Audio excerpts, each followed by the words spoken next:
Country. Okay, welcome everybody. Today we have a great guest. We have Mike Ranta and his dog Spitzy, who you might hear in the background. Mike is a modern day voyager. He holds the record for the longest canoe expedition in one season. He's done a lot to raise money for veterans, first responders, and youth organizations. Just in general, is a great guy. Mike, welcome. Hey, right on. Thanks for having me, Jim. Appreciate it. You're very welcome. So you started telling me a bit of a story. You're paddling solo, or you and Spitzy, are along the North Shore Lake Superior. And you're looking for a place to camp, or it's getting late in the day, and you see a big bear on shore. And all of a sudden, the wind blows up, and you are kind of forced with nowhere else to camp. Yeah, it was kind of a crazy day. We took off around, or it must have been around 4:30. Yeah. It was just getting light. Took off. We got in about 5 hours of paddling. There it was around 9:30. And I look over, and there's this big old black bear come poked his nose out. And it was along the east shore of Black Bay on Lake Superior. Mm-hmm. And how the shoreline worked, about maybe 200 feet off the shoreline, there was a huge cliff escarpment that went for several kilometers.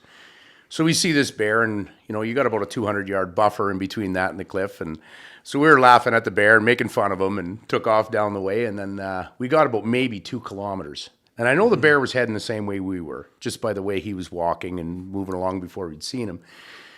And he got a hold of, or how did he put that now? He started walking toward us. We got put in about 2 kilometers down. Got in. I phoned my dad up. Mm-hmm. First thing I did, I said, "Dad, I screwed up." Dad always taught me about bush justice. Be careful what you do in there, especially when it comes to animals. So I told my dad about what we ran into this bear, and we were going to probably be crossing paths because he had no choice but to go by me. Mm-hmm. So I brought the canoe up out of the water. The waves come in. It was pretty rough. There's no way I could get out in that water. If you know Lake Superior, when the swells come in out of the southwest, they're massive. It would have been suicidal to go in those waters. So anyway, we waited. It was about an hour and a half when Spitz lit up. And he started barking with nose in the air. So I knew my dog very well by that time. He was telling me there's something in the area. So I look over to the south of us, or the north of us, where the bear was coming heading south. Mm-hmm. And I seen the bear standing up. Mm-hmm. He was a good-sized bear. He was around 250, somewhere in there. So right away I was always taught, Dad's make yourself big, get after him. So Spitz and I tore off after the bear. Mm-hmm. And the bear took off. Most people run the other way. Yeah, most people would, but I mean, once I knew it, and the bear was kind of shocked too, and that's what we wanted him to be. And he took off. He was a big male. He took off, and then I thought, okay, maybe he'll leave. So it was about maybe an hour and a half later, Spitz lit up again. But I looked over, and he was right directly to the east of us, so he's starting to circle around us. So we actually went a little bit south, or a little bit north, and then we tried to push him which way he was going. And again, we took off after him, and again, he took off running, and he went past. Mm-hmm. So I'm thinking, perfect. Mm-hmm. He's going to be heading his way, I'm my way. The wind was still picked up. There was no way I could get out, and by this time, it was getting a little bit late in the day of it. Mm-hmm. So we were waiting. Mm-hmm. And then Spitz lit up again, and it came at us from the south end of it. And I'm thought, wow, this is 3 times now. So either this bear's hungry and he's looking for something, can smell my food. They said they got the best nose in the business. Mm-hmm. And the bear came looking at us again. He stood up, which is a good sign. When you see a bear stand up, that's showing their curiosity. They're trying to get a better look at things. And he was grabbed a hold of a little maple, and he was looking at it. So Spitz and I said, this time I'm really going to put the run on him. Mm-hmm. So I ran for about chasing him for about, let's say, it's a good 300 yards, close to half a kilometer down. Every time he'd stop, look back, we screamed and kept after him. But I also know you don't want to run too far away from your gear and stuff like that, because there might have been another bear around. I don't know. Mm-hmm. So we went back, and I thought, okay, that's it. He's definitely not going to be coming back and around. But Spitz's nose was always up, and he was barking, so I had a feeling he was hanging around. Mm-hmm. So then it got close to getting dark, and I thought, the wind's still too far up. There's no way I can get out. There's a good chance I'm going to have to spend the night here. And I'm thinking, okay, and the wind was pretty persistent. It ended up, you're sleeping with one eye open, and you can hear a church mouse pissing on a cotton ball at this time, right? Your senses are alert. So I'm sitting there. Spitz is, he's got his nose in the air, and he's constantly up and down all night, and we didn't get much sleep.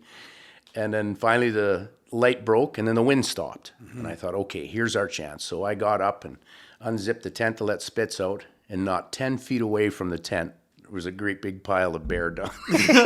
So right away I thought, this bear's got a sense of humor. Right. Because he come in, crapped right in front of my tent, and then left. You know what I mean? Just to say, like, Spitz come out looking around like, what the hell? But I mean, that bear was smart enough and quiet enough at that size to come in, do that, and leave, and we did not know he was there.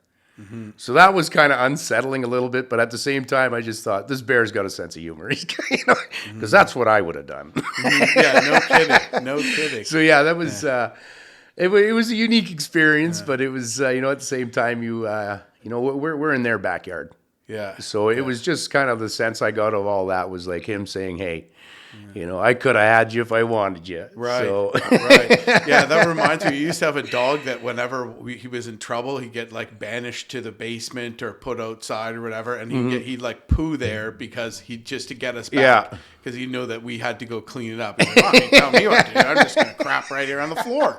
How do you like that? It's like my dog. Right. Well, I had some funny run-ins with that pup with my other dog. God bless him. I had him for 14 years, 8 months, and 4 days, and we paddled close to 40,000 kilometers together, and it was just we had just this cool relationship. Yeah, it was heartbreaking when he left, but well, he's the exact same dog, the same breed I got here today. Yeah, I'm a glutton for punishment when it comes down to the finished Spitz, but we just had some really fun moments, that's for sure. I bet, man. Yeah. I had a dog like that too, and that I took on a whole bunch of adventures. And it's amazing the connection you get. When I was up in the Arctic with them, sleeping in a tent. It felt like we were the only people in the world, or the only beings in the world a few times, just in such a remote area. Absolutely. And stuff like that. And they're the best companions, man. Yeah, it's you're never alone. He was like a translator for me. After a while, I got to know his bark so well. I knew whether he's barking at a squirrel, a bear, a rabbit. Whether he didn't know what it was. Lots of times when I'd pull in, I'd pull up, put the canoe in, he would jump out. He'd run in the bush, do his little circle thing, and then come back and let me know, kind of give me the thumbs up. Yeah. And there was a few times where he jumped out. There was one on the North Saskatchewan River. I don't know what it was in the bush. I don't know what it was. We pulled up. It was a little kind of a clay little jut coming out of the river. It looked like a nice, beautiful little camping spot. Spitz jumped out of the canoe, ran in the bush, and just about as quick as he went in there, he come right back out again, tail down, jumped in the canoe, and just looked at me. And I knew this is not the place to stay. And then I heard something in the bush. I don't know what it was, but I peeled the hell out of there. Right? Yeah. But he was really concerned with it. Yeah. So and you could see it. You tell by his body language. By his body language. He didn't bark much. He just looked at me, and he was just like, had this concern, like, no, this is not a good spot. And like when he jumped back in the canoe, I just sensed that, and I thought, okay. So just when I was pulling away, it was just, I heard something in the bush, and it was a big something. I don't know, it could have been a moose or deer or whatever it was, but it startled him to the point where it made me leery, so we went down a few more kilometers. And good. That's a good dog, man. It was. He's done that several times, and I've watched that dog tree. I wouldn't be scared to say he's treed over 50 bears in his time. Wow. He just goes after them, and it's so impressive to watch that animal when he's working, because he knows his role. His role is, hey, you keep the bears away. I'm going to keep the dogs away. And that's the coyotes and the wolves. And we've had incidences with coyotes, not so much wolves. We had a couple with wolves where they were kind of looking around, but I got them on leash and everything. And you know what they do? They'll try to con your dog away from you. Right. Spitz was amazing that way. He had a couple instances when he was really young, so he was really leery of other dogs. So we had one incident on the North Saskatchewan River. It was right by Maidstone, and I pulled into camp for the night. It was about 9:30, just getting dusk. I just set my tent up. I had one of those quick set-up tents, and going on the bank, and all of a sudden I heard a thump. And I look over, and there's another canoeer going by, solo canoeer. And I thought, wow, I never seen anybody like. I didn't say nothing. He just went by, and it was getting dark, and I could tell he was looking for a place. So the next morning, I got up bright and early, got everything all dialed in, just about to push off from the shore, and I looked, and there's buzzards circling. And I thought, it's got to be something on the side of the river. Got to be. And it was really close to the side of the river, so I paddled over as quick as I could, got my GoPro ready, and I stood up, and just when I looked up over the bank, there was a dead body there.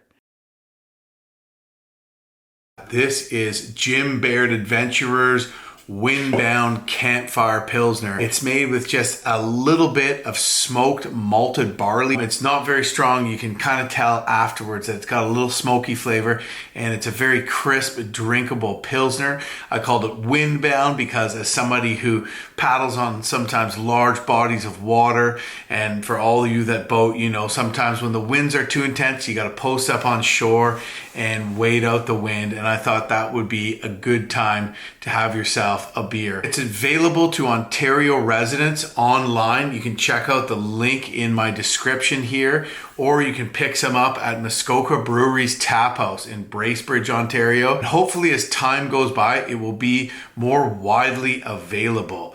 I also wanted to just share what Mike Ranta and I are drinking in this episode. This is Muskoka Brewery's Tread Lightly, and this is got to be my favorite light beer of all time. Just delicious and really good price. So that is available in a lot more places. LCBO beer store in Ontario, grocery stores and whatnot. Super excited to announce my beer, Jim Baird Adventurer's Windbound Campfire Pilsner. Check it out and order some through the link in my description. Oh my God. Yeah, that was it really took me aback because I really wasn't expecting that. There was a human foot sticking up out of the sand, and I could see the skull and the bird really literally right on the side, and I was just, did I just bear witness to this? So I didn't record anything, of course. Right. It kind of took me by shock, and I'm standing up in the canoe, and I'm just like, Spitz is barking at the birds. So I sat down, and it was a spring cut bank. It's just, you weren't going to get off there. So I tried to pull over because I wanted to see. I wouldn't, if it was a mannequin, you know, it's just, I couldn't believe what I seen. Right. So after about 2-3 clicks down the river, I realized I'm not going to be able to pull out and go down that way. You know, it was kind of odd. So anyway, we went farther down, and I seen a flash of that paddle. So as far as you could see down that river, it had to have been 2-3 clicks. I seen that canoer.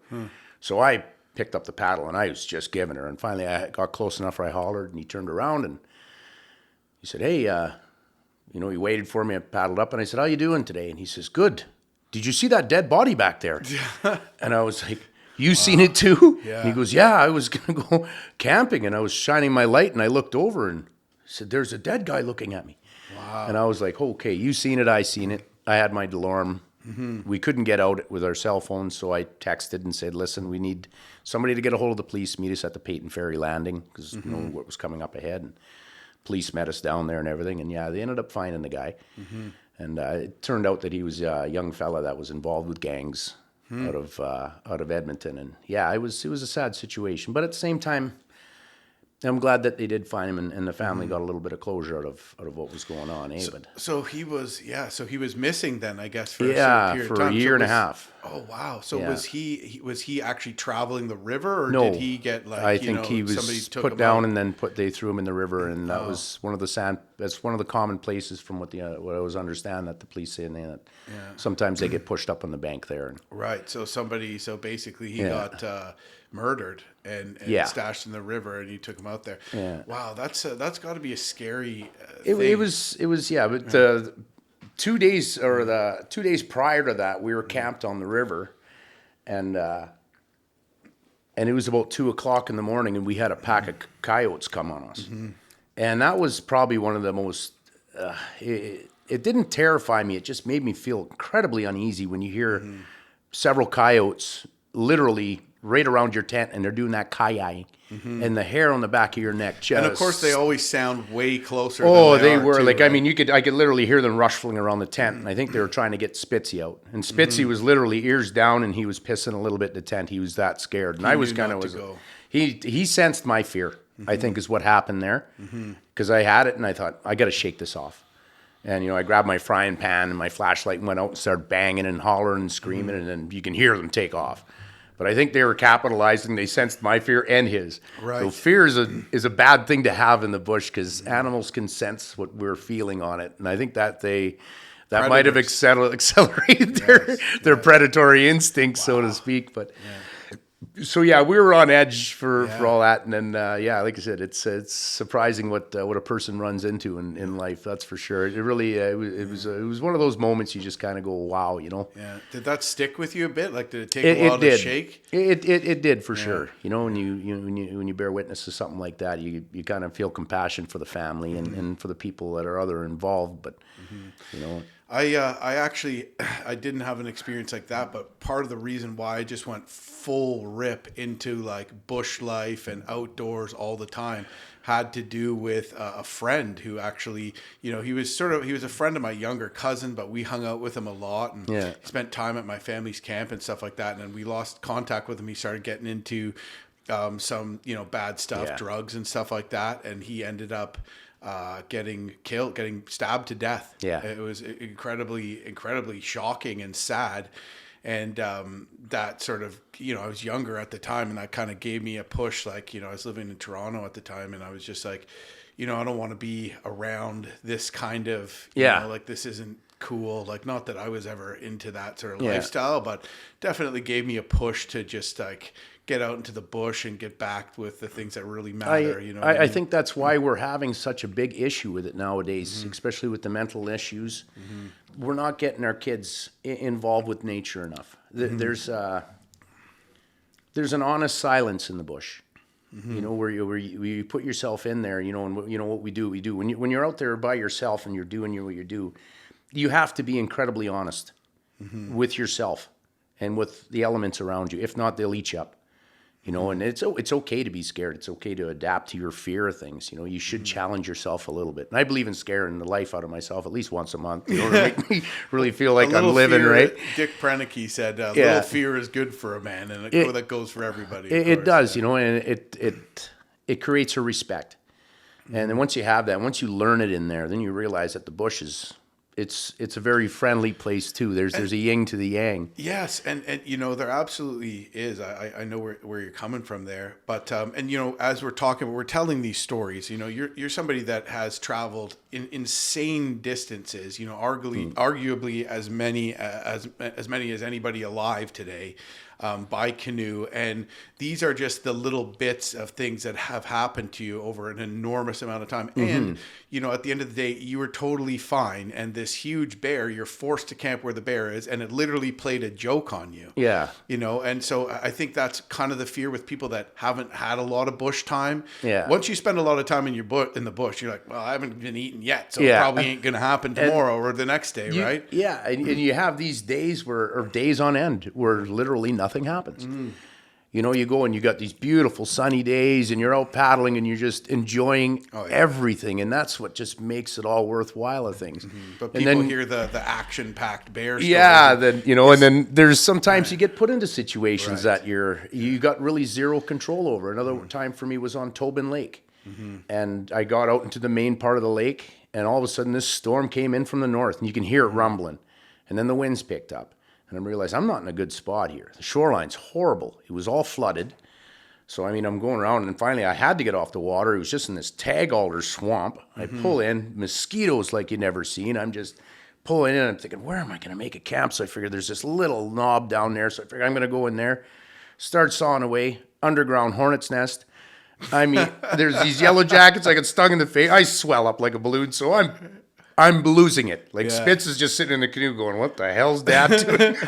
So I'm losing my mind. I'm just screaming like, get out, I want to get this thing. But I look over, there's a bear staring at me, not 50 feet away looking at me with this confused look in its face. And then I lost it. I was like, you get out of here. Killed all the bugs. Just stomped down. I'm all sitting there swollen, and Spitz is looking at me like, you got this? Are you okay now? Yeah. I'm hungry. And we were there for 2 days in that swamp, right? It was just like little to no sleep, you know. But I mean, it's just. But then again, it cleared up.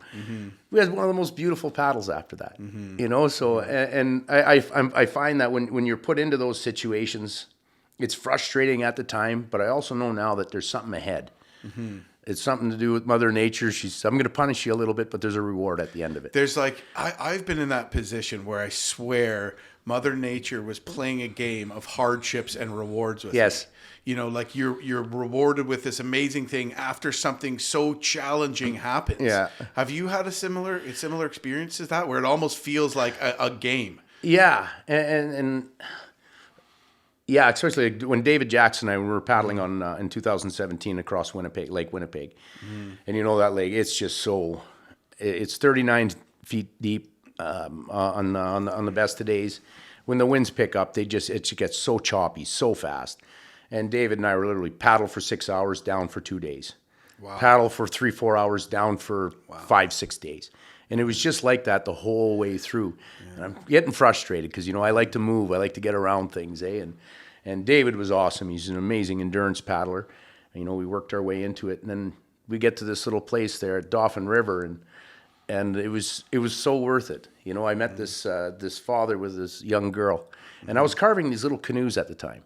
Oh, yeah. So I was putting them all together. So I seen this little girl there, and I said, "Here you are." And I gave her the little canoe, and she was just, and she whispered to her dad. She was kind of shy.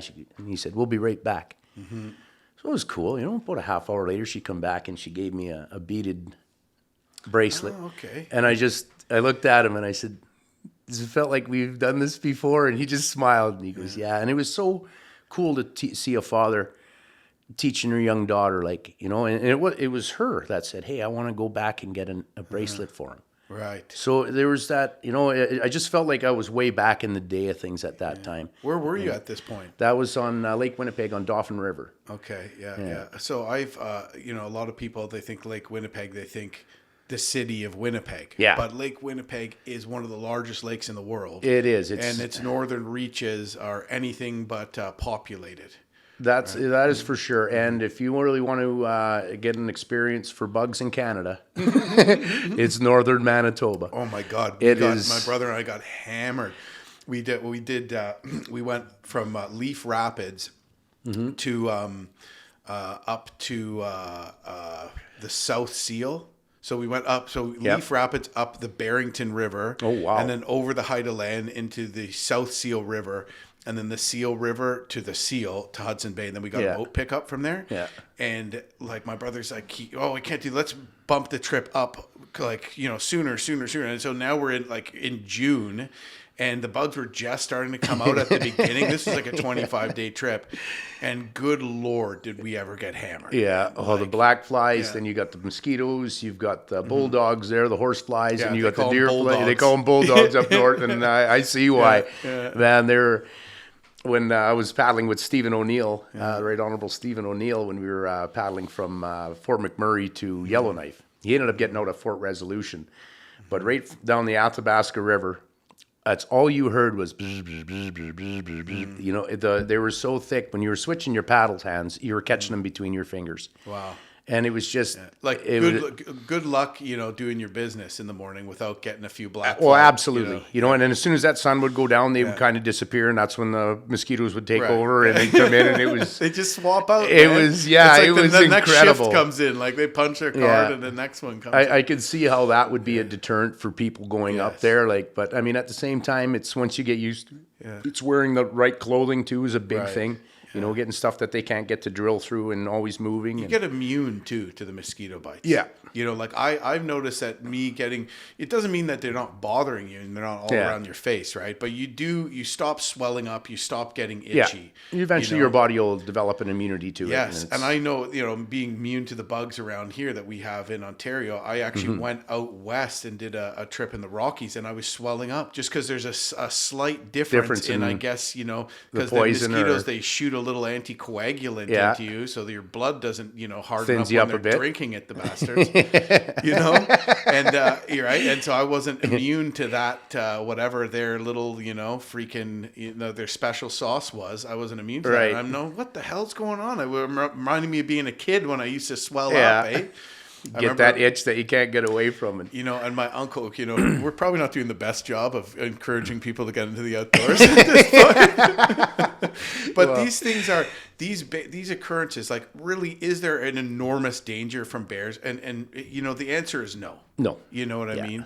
I remember my uncle telling me, if you want to deal with bugs, you gotta make a deal with them. You gotta make a trade with the bugs. I said, what? He said, look. Go into mosquito feeding hour, the witching hour, right at dawn, in your undies, and just lie there and let hundreds and hundreds and hundreds of mosquitoes bite you, and just like you never use the word, but I realize now it's like just meditate. You just let them bite you. And I went and I did it, and I never was bothered by bugs. Really? Well, I find too, not showering and not cleaning. That helps the bugs stay the hell away from you too a bit. Mm-hmm. But I had another experience really bad on the Winnipeg River with no-see-ums. And those things, I don't know what it is with those, but I get an itch reaction to them. Yeah. I was sweating. I think it was the MacArthur Dam, so I decided I'm going to go take a dip. So I stripped down, jumped in the water, and I said, I'm going to stay here for the night. And I was kind of just in my undies, and I'm standing there, and I'm looking around, and it almost looked like a smoke. And I was like, what is that? Oh, no. It was those damn no-see-ums. Oh, no. And they got on me. And I mean, I'll never forget this, laying in the tent, and I was itching right from the tip of my toes to the top of my head. I could not scratch myself. I was rolling. I got such an itch reaction to that. No. For about 2 hours, I was just red because I was... And then you can't tell whether they're done. Like, usually with a mosquito, you can be like, okay, it's biting me now. But with the no-see-ums, you don't know whether they're biting you, whether they're done biting you. You look, you can't see the bastards. Like, and I guess they spit something on you, and that's what gives that burn and that itch. I don't know. Hurt. I think I always thought they're nothing but a little wee set of wings with some teeth on it. Bring you to your knees, these little tiny things, eh? And you can't, like, I mean, you got to light a pick or something because they'll go right through a screen like it's a door. Like, just come in like smoke. Right? Like nothing. Like they're just a ghost. Just walk right through the wall.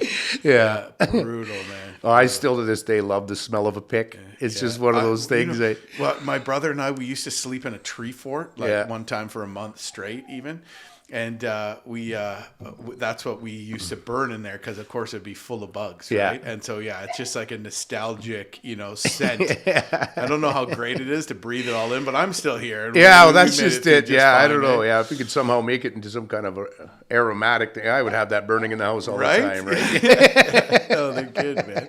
Yeah, awesome, man. So some of these trips, when you're talking about Lake Winnipeg and you're talking about, some of the different areas, these are little bits and pieces from your cross Canada adventure. So which you've done more than once as well. Well, I did Rocky Mountain House to Montreal in 2011.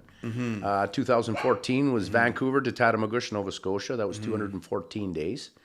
Then I accomplished it in 2016. I made it in 200 days exactly to Vancouver, right to Cape Breton Islands. Oh, okay. Okay. So you did your first trip. For Rocky Mountain. So that's in Alberta at the foot of the Rocky Mountains. I remember my first time going there. I'm like, I thought I'd be in the mountains. It's called Rocky Mountain, but it's at the foot. Right at the foot of it. Right? Yeah. Which is actually a bigger town than I expected it to be. I thought. Yeah, it's a beautiful little community. Really we had a lot of fun there. Yeah, really cool. So you start from there. So essentially just east of the Rocky Mountains. Yes. And the Rocky Mountains are further east in Canada than they are in the States as well. And you traveled across the entire country by canoe and, portaging from body water, all the way to Montreal. Yeah. And when you were in Montreal, is that when you were inspired on your next trip to keep going? I did that in 130 days. And I'll never forget when I got to Montreal and I'm thinking, I had so much jam left. And I'm just thinking, I'm getting into Montreal earlier and I'm looking down that river and I'm thinking, I can still keep going. I got no problem with it. I got good energy. It felt good. Like I was 130 days in, and I think I lost 50-some pounds at that time. And I felt fantastic. And my dad was there and some friends, and it just felt great. And then you get that post-trip depression, I guess. Right. When you're done. What do you do next? Yeah, exactly. And I did. I fell almost into a depression. I accomplished something that I wanted to, but at the same time, it was like, what next now? Yeah, like Edmund Hillary, right? That's what happened to him when he climbed Everest. He was like horrible. He was like, what the hell do I do now? Yeah. Right? You feel like you almost hit a pinnacle, right? Yeah. And then I started looking into it. Nobody's crossed the continent. And I'm thinking... In one season. And I'm thinking, I can do this. And I started looking at it and thinking, how long is it going to take me to get to Rocky Mountain House? What time of the year do I got to leave? And what's feasible? And, where am I going to be about? And I thought, well, no better time to leave than April Fool's Day, which is next to impossible to get a radio interview, by the way, in Vancouver when you're saying you're paddling across the country on April Fool's Day. Yeah. They just simply don't want to put you on the radio. They don't believe you. They don't believe me. The second, I got all kinds of... But it was, and I'll never forget making that first trek across and that first paddle up the river and looking at the Fraser and thinking, wow, can I get up this thing, and... There were some very challenging moments in there, of course, but, you sit back and you think, and there was an old guy back in Auditory, Joe Meany, and he was the one that he really taught me, Mike, he said, sometimes you just got to sit down and think about what you're doing and be patient. He said, the river's always going to be there. He said, but you won't be if you make the wrong decision, so... he taught me to always bring that little bottle of medicinal stuff there with you. Right. Have a beer and sit back and think about it. Something to pass the time a bit. Yeah, absolutely. And it was probably one of the best advice that I ever had for canoeing, is be patient. Same thing my father told me. You can't be in a rush out there when you're by yourself. You just can't. There's nobody there to help you. So you got to make sure that you come home. This is in the days when I used to go into Quetico Park for, a month or two at a time. Right. And we didn't have no track locators, nothing. Every once in a while you stopped in at a ranger station and paid your due, and then you got them to phone home and say, "Yeah, Dad, I'm still alive." Right. Right. How old were you back when you were doing that? Oh wow, I was soloing in a canoe when I was 9. Wow. When I was young, I used to go to Straw Hat Lake just behind there, and Dad would go, "I'll go spend the night out there." So you're from the canoeing capital of the world. Absolutely. Canoeing capital of Canada. Yeah. The canoeing which is pretty much the world. Yeah. Auditory. And it was such a great place to grow up, for bushwise and that, and for people, we just got a really cool community there. Yeah. And the canoeing part is just, we've got Quetico Park right at the back door. We got the White Otter Provincial Park north of us. We've got a lot of great outfitters up there. We got Canoe Canada. I got my buddy Brad McNally. He's a guide up there now, and just an amazing bushman. Like this guy really knows the bush. He knows where the fish are. That's one thing I got to say. Mr. McNally, sounds like a good friend to have. He is. Yeah, Brad and I've known each other ever since I can remember. I think grade 2 we met, and we were in boxing together for years, and. He's got a hell of a right hand. I know I've tasted that a couple times, and he's just a really good guy. He's extremely knowledgeable about the bush, and he's a guy that really takes pride in making sure that you're going to go in there and he's going to take you and you're going to have a good time. Right. Awesome. And so Auditory is in northwestern Ontario. Yeah, it's about north of Thunder Bay. Yeah, about 200 kilometers west of Thunder Bay, northwest of Thunder Bay. Northwest of Thunder Bay. So, you literally have water. You have Lake Superior's not terribly far. Yeah. You literally have water, interconnected waterways at your doorstep. Yes. There, to say the least. Yeah, we could literally leave from my hometown there and go anywhere in Canada by water amazing. On that. Yeah. And that's one of the really cool things about the trips that you do too, is that a lot of these routes, they haven't changed to, there's been dams and stuff like that in some areas, but you're literally traveling the same route that like the voyageurs during the fur trade traveled. And that, before that, First Nations on their trading, hunting parties, migrations and everything traveled those same waterways and those same routes. Yeah, they were the highways. It must have been so cool back in the day to look out and just see literally hundreds of canoes traveling like we see on the 401 here now, right? Yeah. Back in the day where there was no motors, very little gunpowder and stuff like that, there was just, everything was by foot and by paddle. Totally. Yeah. Was that one of the things that speaks to you about doing these routes, or just about getting out into the bush is some of those old routes? Absolutely. There's times when you can almost hear the voyageurs singing in the rocks, when you go down through the Laverandy Park, or another big one I love going through is the French River system. It's just so beautiful. The geology around there. Crazy. Like you look at some of the trips these guys did in big canoes, birch bark canoes. You got to understand that they didn't have any stains and stuff like that to keep the water from soaking into this wood. Those canoes must have been just brutally heavy. And not to mention, they probably, for the most part, didn't have waterproof footwear either. No, like I know it would have been had wool really and leather. Good, they would have like sealskin boots that would be waterproof, but that would have been a very rare thing to have, and I don't think they would have been waterproof very long. You know, it would have been eventually they would have wore through. But for a season they had them maybe. Yeah, but you look at doing the research. I read a lot of books, even on the Franklin expeditions and stuff like that. They did 3 overland expeditions before they got lost in the Arctic, and you hear the stories these guys go through. There's the one with George back when they went all the way up down. They went through the Hood River. 22 of them left. 11 came back. Why is it named the Hood River? After George Hood, I believe. Because he got. Was it George Hood or? I forget his first name. Might have been, but. The more interesting part is that the river got named after him because he was potentially cannibalized on that overlanding expedition. Yeah. Could you imagine going out there with 22 people and coming back with 11? Yeah. And then not only that, those 11 got on the next trip and did it again. It's like they went through the most horrific thing. Like literally, I think it was Robinson or Richards. Yeah, well, he was murdered, and they figured they ate him up a little bit. They're starving. They were hungry, right? Yeah. And but one of the crazy things about those earlier, remote exploration trips is that they don't even start until they're going into what was, undocumented by, the Crown at the time. Yes. Right? So even like, for example, that overlanding expedition where they ended up, cannibalizing Robert Hood, very likely. That story starts at Fort Reliance on Great Slave Lake. Yes. That how hard it is to get to Fort Reliance on Great Slave Lake from England. They just leave that out. Yeah, they That's do. not even in the they just got story. here and then. Like nowadays, if someone sailed from England to Montreal, that would be like all over the news, right? Do you think that's what potentially interests people about some of the things that you do? Is that you're kind of one of the last sort of people that are kind of doing these things? Yeah, well, the other thing is I do too when I go on my trips, I don't research too much. I pick the river out, right? But I don't go Google it and then find out where the rapids and everything are and the portages. I like to get that, what I call the explorer's surprise.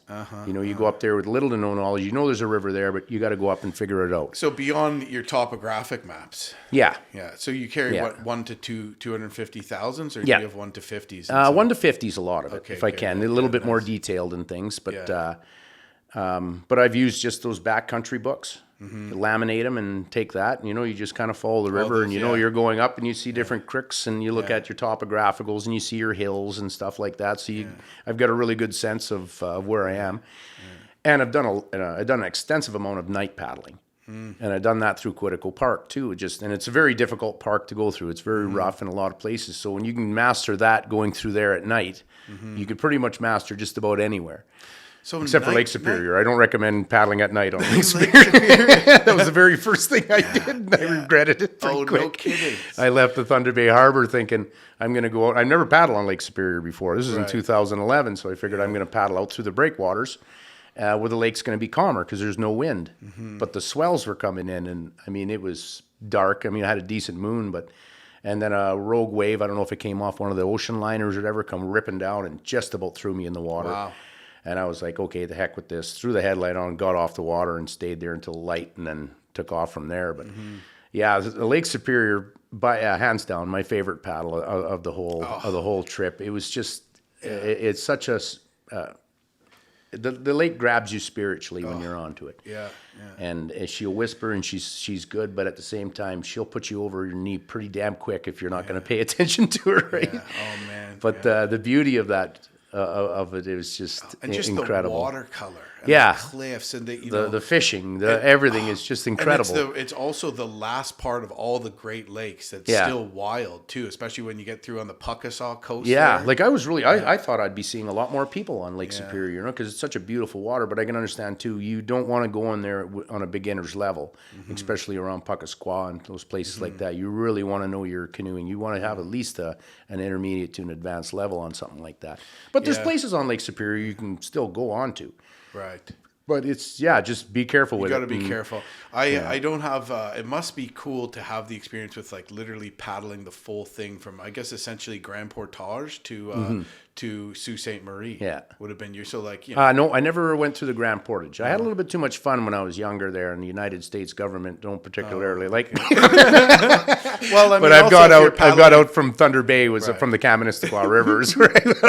We don't need to get into that. Yeah, but that used to also, you're trying to do a cross Canada paddle as well. So Grand Portage used to be on the Canadian side, but now it's not anymore. Yeah. So you had to actually take probably what was maybe a trickier route.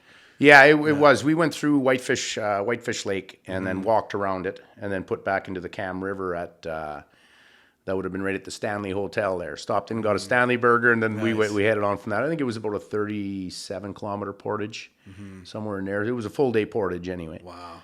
Yeah. Were you able to use a cart for that? Or yes. I brought a cart and everything with it. David had a cart for his canoe too, and we set them all up. And we. So that was on your second cross Canada trip?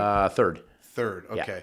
Okay. So I thought I'd been following you for a long time and I've done enough research on you, but I didn't realize that you've done it 3 times. The third time with David, you didn't make it past Lake Superior because of the weather. Yeah, there was that whole year we were out was just brutal for winds. It was really bad. Lake Superior or Lake Winnipeg really ate up a lot of our time. Right. And then we got onto Lake Superior in September. Yeah. And she's always given me a pass, but that year was just no go. Yeah, we pulled out at Red Rock there, and we called her. And I injured myself on the portage going from north to or south to North Lake. I stepped in a hole about a foot deep and wrenched my knee and rolled my ankle and. Oof. So that was tough portaging after that. It was quite the limp, and it just haunted me after that. Even when I got into the canoe on Lake Superior, just getting out to thing, and then David and I got into a couple real scares on Lake Superior with the wind and all that, and some storms that came in, and it was interesting. But it was good to have a guy like David along with because he's a pretty stoic guy when it comes to that. Right. And he was great. But I found David at that time. He was looking backwards a lot. He just kept looking back at that. At Whitefish Lake the over that joint. Way. Not the burger joint. No, it was his girl Leah. He ended up marrying. Right, that's right. Yeah, he ended up meeting her on the trip there. So David ended up settling permanently in Red Rock. With Leah. Yeah, with Leah. Yeah, it was kind of cool. I'd say out of everything that came out of that trip, that was probably one of the most successful ones that we've had. I mean, what a beautiful relationship those two have. Yeah. And, man, they got up to some crazy stuff. Well, I mean, Leah was just like she's as thick as a whistle. She's but she's got that Finnish spirit in her. She's got the Sisu runs thick in that girl's blood, and she'll haul that sleigh just as readily as David would, right? Amazing. So I think that's what did you call it? The what runs thick? Sisu. Sisu. What does that mean? Sisu. That's it's in the Finn culture. It's kind of like when you're put into a resilient place, you got that extra energy that comes out of you. Extra energy? Extra energy. It's like that extended guts, like that perseverance that's well above and beyond that you should have, and you can do amazing things with it. Do you think that everybody has that? Everybody has it in them. It's just, it's what you want to call it, but I mean, sometimes it's called upon. Sometimes you fail a test, and sometimes you don't. And you definitely, if you know how to embrace it, you can go through hell with a smile on your face, knowing it full well that, hey man, I'm the hell coming through here, right? Well, that's amazing. So that's some of your background is absolutely. Finnish, I guess. Your family come to Canada. Finn and Métis. I'm half Finn, half French, and half Ojibwe. Yeah, I tell people because it takes a man and a half to pull off some of the stuff I do. Amazing. Yeah. But it is, and it's you got to have that. You got to have that drive in you. I mean, the bush will eat you up. If you let the negativity get at you, it'll be on you the whole way through, and it'll eat you up. But if you can stay the positive and realize that, we got such good things happening. How important is that to be when you're windbound? And when you're windbound is when you're, for people that don't know, when you're just basically stuck and you can't travel and you're on a huge body of water and these waves are huge and you can't go anywhere. Yeah, especially when you're used to traveling every day. You're getting up at the crack of dawn and you're putting in your 16, 18, 20-hour days and you're doing that day after day after day, and all of a sudden, stop. Bam. Nothing. You can't go anywhere. And it is. You get that antsy feeling, like you get that kind of a pace going. But again, I kind of learned after a while that you can't let that eat on you. Take a look around where you're at. I got stuck on Entrance Island just before Old Woman's Bay for 3 days. Oh. And it was incredible. First of all, when it was there, like the winds came in and they were so, like, with the winds hitting the rock and it was so windy, it was blowing at about 300 meters up and over, and we were constantly getting rained on. We just couldn't get away from that. Yeah. Which was all right. It was cool. I mean, slept good still, but the whole island was choked, right full of blueberries, about the size of grapes. Their bear hasn't gotten out there yet. So that's all we did for 3 days. We had blueberry pancakes, blueberry drinks, blueberry muffins. Basically, we're just like bears. Yeah, you pretty much, Spitzy and I were just sitting there just chewing on everything, right? Does Spitzy eat them? Oh, yeah, absolutely, yeah. The dogs. He's got a bad habit, that dog, was if I'd start collecting blueberries in a row, well, he'd follow right in front of me and take the prime ones. No kidding. But it was they was do good. that. It's almost like some people don't want to teach their dog blueberries are good because they eat them faster than they Yeah, exactly. Yeah, but I mean, there was just so many there. It was like giver, you know. And we I could have stayed a week there and it still ate good, right?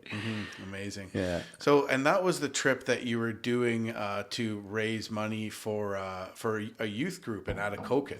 Yeah, we kept the youth center open.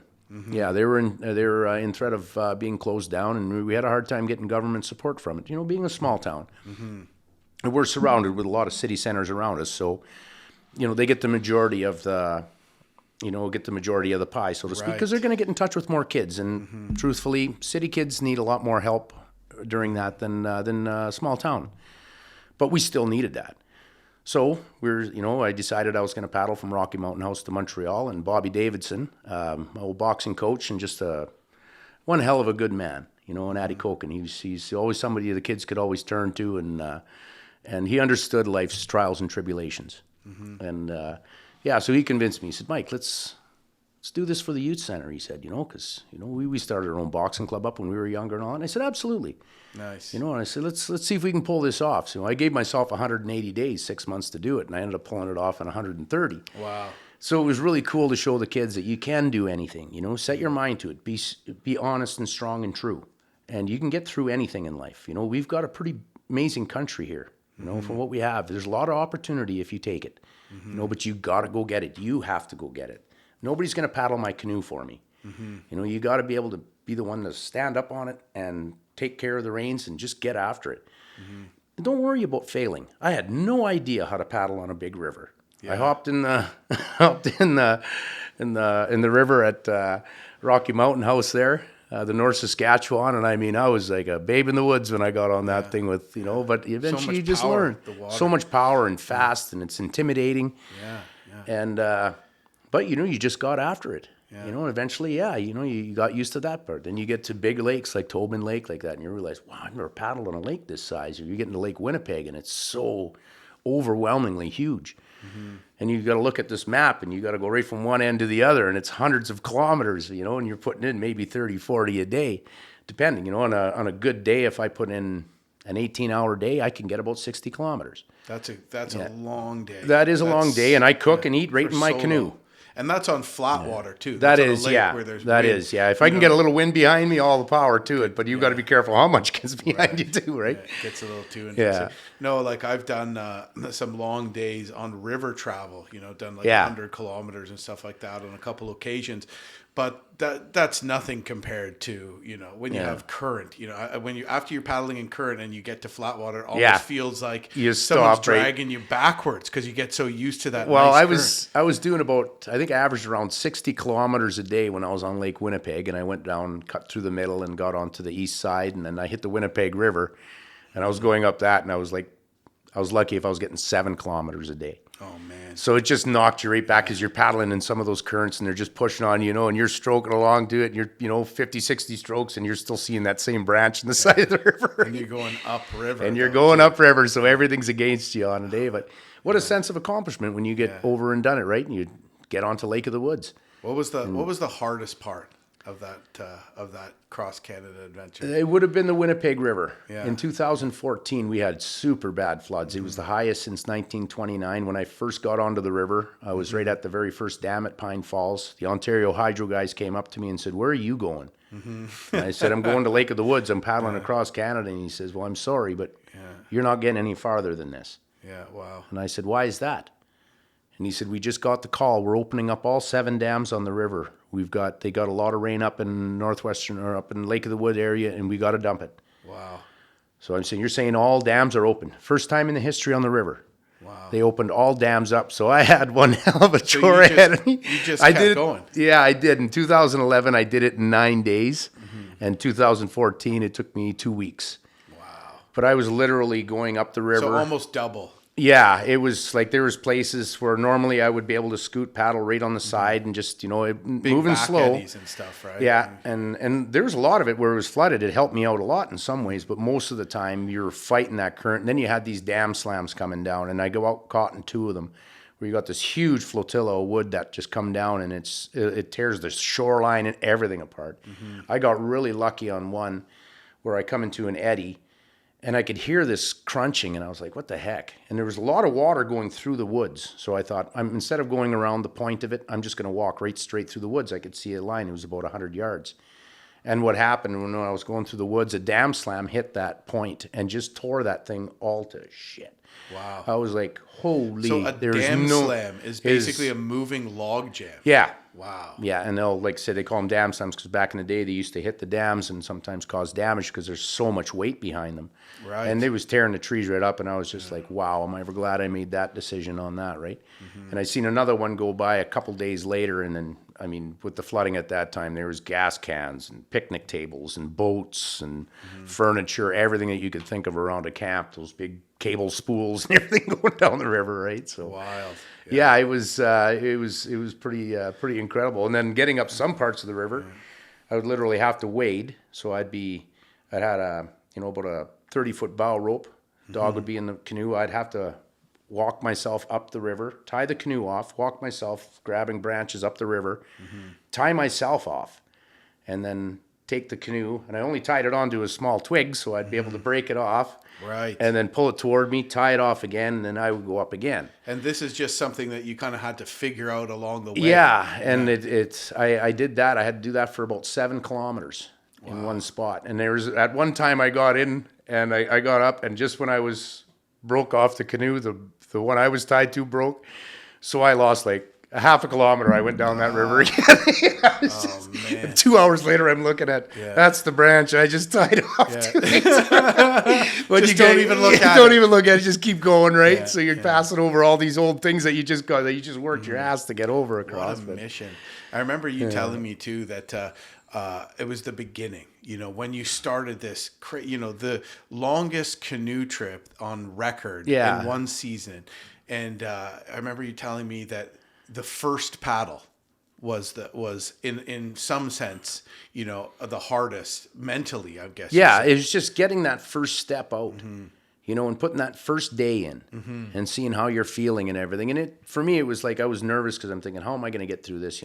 Get away from the injuries. And, when you're first going up a Fraser River, and everybody I talk to is like, you can't paddle up the Fraser River. You need a kayak. You need something slender. You're never going to get up there in a canoe. It'll take you a month. And I was like, well, I got to try. Yeah. Because there's a lot of people who tell you not to do things or don't do it. And it was almost disappointing how many people told me that it's impossible to cross the continent in one season. People have tried, and they're naming off these people. And I'm like, but that's not my name. I said, I still got to try. Right. Yeah. And then, after you're done, it's people like, oh, you were lucky. Yeah, right. And I was like, yeah, okay. I'm going to do it again, though. Yeah. Yeah. And then again, people saying, okay, you got lucky the first time. The second time, come on. And I said, well, I found a shorter route.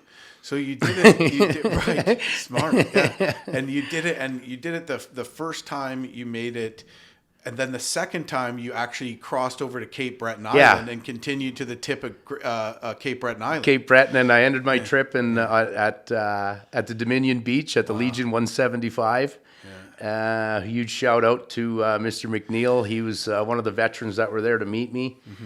He's an old dude up there in Cape Breton, and he's just, that generation that he thoroughly represents it. And Cape Breton, I said, I can almost bring a tear to my eye how much I love that part of our country. Pretty cool. I'm going back there this summer. I've got a friend of mine that's getting married, and she's doing her honeymoon there, and I'm going to go meet up with the boys again and tear up Cape Breton a little bit. Right on. I literally lost 4 days when I got there. Right. It was so cool. The police officers came out, fire crews all came out. They give me an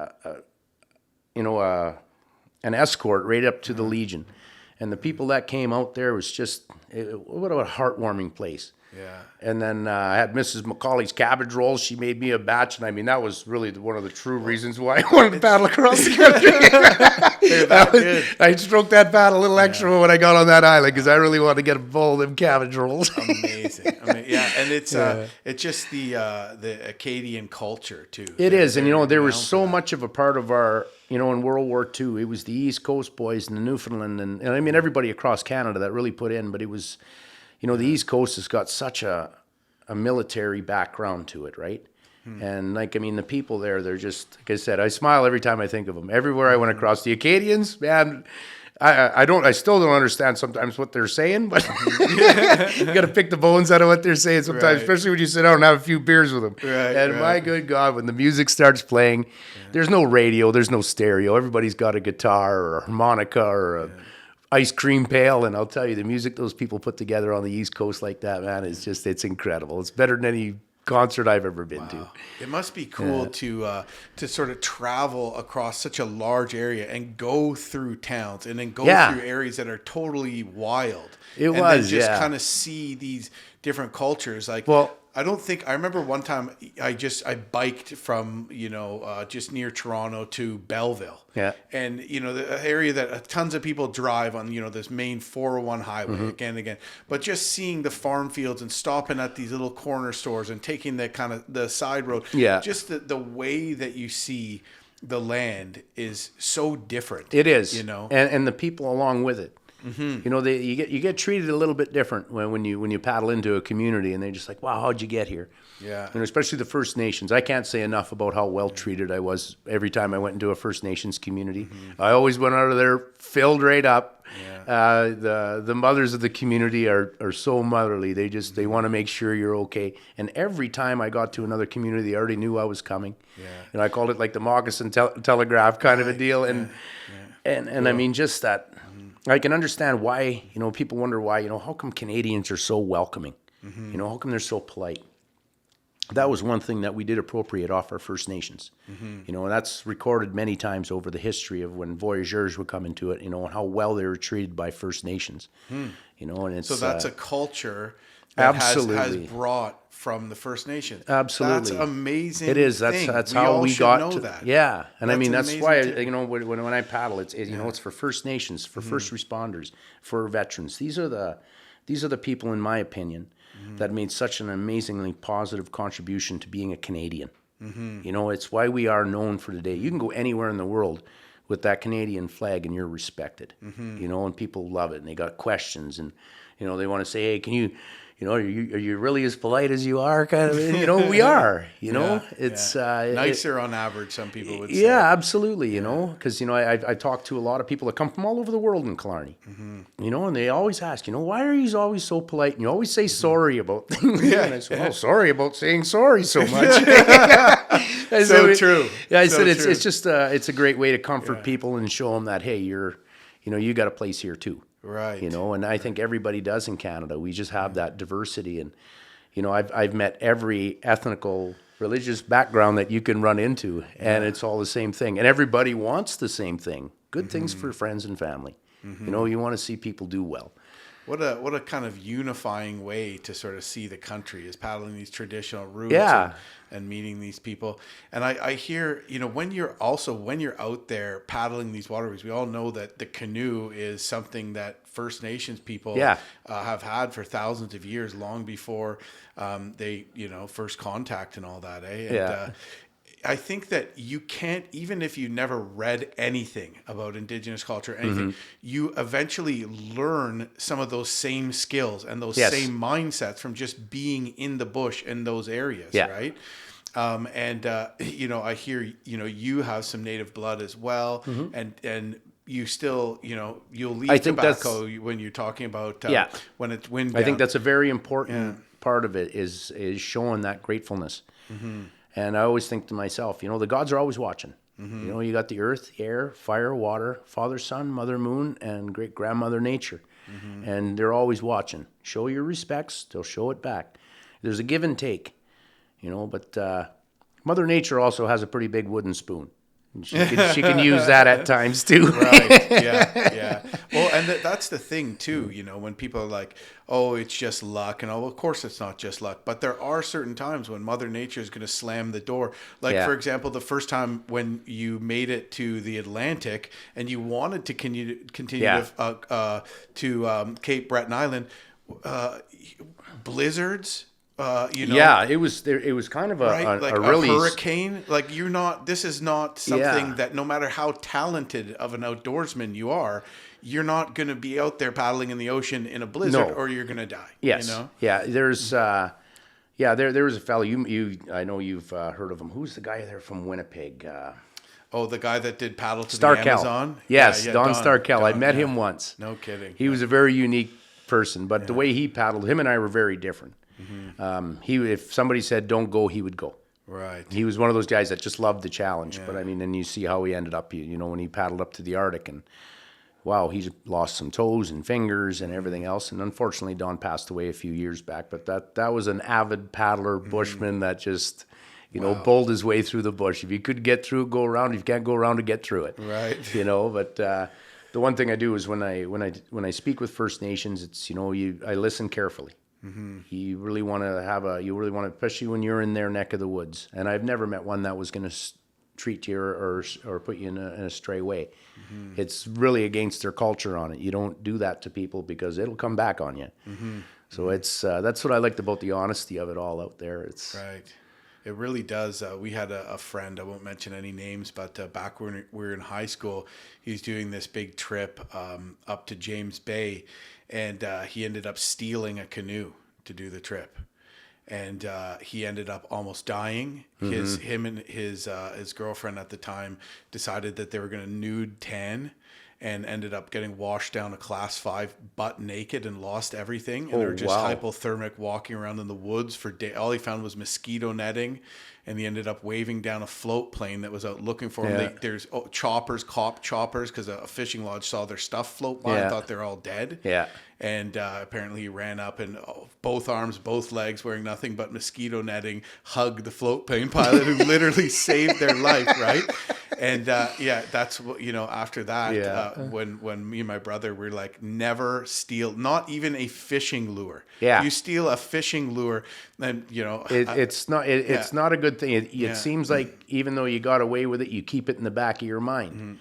Well, so another buddy of mine, he stole, he was a younger guy. We did this trip across northern Quebec and Labrador. And we're like, get a good bug jacket. Don't cheap out. Yeah. He had like zero money, and he ended up shoplifting this bug jacket. But he stole the crappy one because he thought his rationale was, it's so crappy, I might as well steal it. Well, let me tell you, there's more black flies inside this thing than outside. And he just got riddled, and his whole face was swole. The black flies are bad. Ruined, like about to vomit, right? And we're like, well, Marty, this is why we tell you these things. So I agree with that, man. There's you do something wrong to somebody more than just there's something bigger at work out there, I would say. Yeah, there is. When it comes to this. So it's it's the old adage rule. Treat people how you want to be treated, right? Yeah. That's pretty cool, though, that you paddled across the country and multiple times, that was your experience with people. And one thing I really loved, what really caught to me was the different accents of people. Nice. Like from town to town. Like, I mean, you talk to people from the East Coast, and they got this accent that's just very unique. Then you go to Acadia, they got another unique accent. Same with Quebec, of course. Then you get into Ontario and northwestern Ontario and northern Manitoba, and all these got these really unique. Nobody thinks they have an accent. Everyone else has the accent. Exactly. And I even had a couple times. You got a unique accent. Where are you from? Right. In Canada, it's not as predominant because people haven't been in such a large number here for as long as in the States, where you have like raging like Alabama accent compared to someone from New York City, and it's all over Boston and over in California or Oregon. Right. Yeah. We still have it in Canada too. Yeah. That's awesome, man. Yeah. It's a beautiful place. Like, I mean, when I tell people, they say, how do you get into endurance paddling and stuff like that and do it? Start small. Just go out on the weekend. Try to make yourself comfortable sleeping in the bush. A lot of people have a tough time with that just because, there's so many elements. And like I said, you can hear a church mouse pissing on a cotton ball when you think it's Love a that saying. squirrel. When it's a squirrel going by, and you automatically think that's got to be a bear, right? Especially in the dry leaves. Yeah, I like one of my biggest scares that I got it on video when I was just young. I was only about 14, 15 years old, and I got this camcorder, and I decided I'm going to go out into Quetico Park.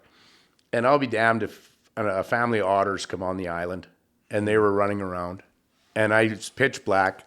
I had a little light, and I didn't know what the hell it was. I seen a little set of beady eyes, and I got it recorded. Well, if this is my last, I don't know what it is out there, but Well, that's not something you normally hear. A bunch of otters getting all yeah, squirrely. and it was funny, eh? Like, and I mean, if you ever seen an otter jump in the water, it's like poking a stick. They don't make no noise whatsoever, eh? And they were just playing by the rock. It was a whole family of them, and then finally it came light, and I realized what it was, and I kind of laughed to myself. Went to sleep. You probably laugh when you listen to your Oh yeah, looking back at that, I kept it. I should have erased it. I thought I should have erased it. No, I'm going to keep it. That's You know, it's just one of those experiences you have, right? Yeah. And So let's go. Take me back a bit. So when you were a kid, how did you? Was there ever a time that you can pinpoint that was like, you know, you're growing up in Atikoka and you have this sort of around you in your family lineage of people that probably came here from Finland to work in forestry or pulp mills, and you know all the different aspects, indigenous side and all this kind of stuff too, where you're from. But was there a time where you're like, man, like this is like, I gotta find a way to do this stuff more? It was, there was actually, I was working the rigs. Like I said, when I first did start doing my paddling, you know, I was about 40 years old. You know, things weren't going right. I was fighting all the time, drinking, carrying on. That's what you were boxing, though. You took like, I mean, but I was always known as a roughhouser, right? Somebody ever came into town and they wanted to fight, well, my name would come up, you know, and I would oblige. So you'd have a boxing match. Yeah, pretty much. It was a sport. It was a sport. Yeah, it was definitely sporting. But no, when I was really young, though, it was like my dad was an avid bushman. He was always taking us out, and even to this day, I go to the little lake back home called Straw Hat, and it was one of my first recollections of going camping with my dad. And we paddled out to this little island, and we caught bass for 2 days. And I just remember just feeling so good being by my dad. And he was so proud when I was catching these big pike. And he was saying, you know, good job, kid, eh? And I remember just being so pumped listening to that. And to this day, it always just stayed in my heart, right? Yeah. But having the fun and listening to my dad and him pointing out things to me. My dad was an incredible bushman. You know, he didn't know a whole lot about the edibles in the bush so much. Like he knew a few mushrooms here and there, but I definitely surpassed him on that when I started getting really interested in it and saying, Dad, this is edible. Dad's that edible. And, you know, and then we started getting into hunting. Dad quickly learned that I'm not a hunter. I fully disappointed him as a hunter and trapper, right? He's just, you know, and he's trying to explain to me, you know, son. I think you made up for it. Yeah, and he's, you know, and he's explaining to me why we do it in substance hunting, and I was just like, I get it. It's just I have a really hard time pulling the trigger, you know, and I've never been one for guns. I'm not a big fan of them. I still don't carry them to this day, and. But I was telling Dad, I said, you know, you can get the meat and potatoes. I said, I can get the fish. I said, and I can get us the salad and everything, you know. And we've had some amazing meals in the bush where Dad and I would just go in with a frying pan and a little bit of flour, and we'd go in and we'd have these vegetables and we'd have fish, and, you know, and it was just cool. You know, and it was a great way to learn the bush on that end and you know, have that experience with my dad, you know. And he passed away, well, it would have been 3 years ago now. It'd be 3 years ago in November. And yeah, I miss him terribly. Oh, man, yeah. Well, it's just, you know, I do something in the bush, you know, and you accomplish something. And my first thought was always, can't wait to tell my dad. Right. You know, and then he would tell a story. And Dad and I would sit there and laugh for hours about, you know, and Dad sometimes would tell the same story I heard 10 times, but it don't matter. You'd still listen. And, right. And, you know, you share that experience, you know, and it was cool. I could tell. And one thing I was blessed with is I had my father tell me he was really proud of me. Oh, yeah. So many times. Yeah. You know, and I just that always sat with me, you know, So when he passed on, it was always, I think I was right there right with him right up until he passed. Is that why you wanna share that sentiment with some of the youth too? Yeah. Yeah. Same sure. here, man. Yeah. I say that hits me pretty hard too, because that's something. My dad was never the kind of guy who was like, oh, you gotta be a pussy. You gotta don't be a wuss. You gotta do this. You gotta do this. He just did it himself. Yeah. And so I just followed what he did. I guess we just carry logs around on our shoulders and carry canoes. Yeah. He never said, you got to be a man, Yeah. And my dad was always, hey, settle down a little bit. Right. Quit fighting so much. Right. Oh, yeah, for sure he did that too. But just that, when I say to my kid, good job, or I'm proud of you, man, I just see that working in him. And it just seems such an easy, basic thing. And it was a lot with kids is, you don't got to push them the right way, you just got to nudge him. Mm-hmm. Just give him that little bit, like, hey, like my boxing coach, he was excellent with it that way. He knew how to bring the best out of it, because a lot of us kids that were in there were troubled youth. And Bob would take the time out and show us, this is how you do things, this is why, and and you teach a certain respect, right? And it panned out very well. You get a certain a certain respect in life, and you understand that being the bully is not the way of doing things. Stand up to that, right? And Bobby says, be honest and true, and you do that. You never have to remember anything. You don't got to, if you're going to lie, you got to remember that lie. Right. Because people will call you on it. Yes. So and then he said it's okay to bullshit for entertainment purposes, right, he says. right. But, well, that's hyperbole. Yeah. That's so they say it's exaggeration for effect is hyperbole. Yeah. So if they, like, you must have paddled 10 million miles. Yeah. People know it's not really 10 million miles, right? So got 10 million strokes. We cannot let the facts get in the way of a good story to an extent, as long as people understand. Exactly. Right? I think it's okay. But when you start lying, when we look to deceive, what a tangled web we weave. That's what my mom taught me. Yeah, because I had a fella that was in Killarney, and when I was told him what I did, and he came up to me, he goes, yeah, well, I paddled from Moosonee right around Lake Superior and then down to Michigan. I said, no, you didn't. Because you couldn't do it in that time frame. You just said it. Right? Yeah. So I mean, some people forget that. Sometimes they forget who they're talking to when it comes to time and everything else like that. And I've had several people tell me, yeah, I've paddled this X many kilometers in one day, no problem. And it was, I can't. So when people are listening to you, it took me 2 weeks to get up. What was it, the Winnipeg River? Or that is an incredibly fast amount of time. The amount of time you must be just fast at breaking camp. And I do. I could break camp and be in the canoe cooking my coffee in less than 10 minutes. See, that's just out of control. Yeah, but I was getting, I rolled up, and I mean, that's from the open my eyes. Yeah. But I mean, when I got used to that on my 2011 trip, I was so scared I wasn't going to make the time frame. I was terrified that I was going to fail, that I wasn't going to get there. So I was so scared. Every morning I got up, as fast as I could get in, and I'd literally put a little stove in front, and I'd boil my porridge and my coffee, and I was paddling as hard as I possibly could, saying, okay, I got to get going. And I keep looking at the map thinking, I got such a long ways to go, And then I got to Lake Superior, and I was just like, wow, this is going to take me a long time. And it was 42 days the first time I did it, because I was so unsure of the shoreline. And I had a couple of real unbelievable scares in there that I thought, wow, if I would have dumped out, there's no way I would have survived that. Yeah. And so you kind of sit back and you kind of get a little antsy with it, and you take that day or two to get your bearings back in and, your courage back up, and you get after it. And then you start getting used to the fear. Right. And once it's embedded, you're not scared anymore. It's not so much it's the fear that it turns into a respect. Okay. And then you're off on that lake, and like I said, then you're listening. You never listen to a radio.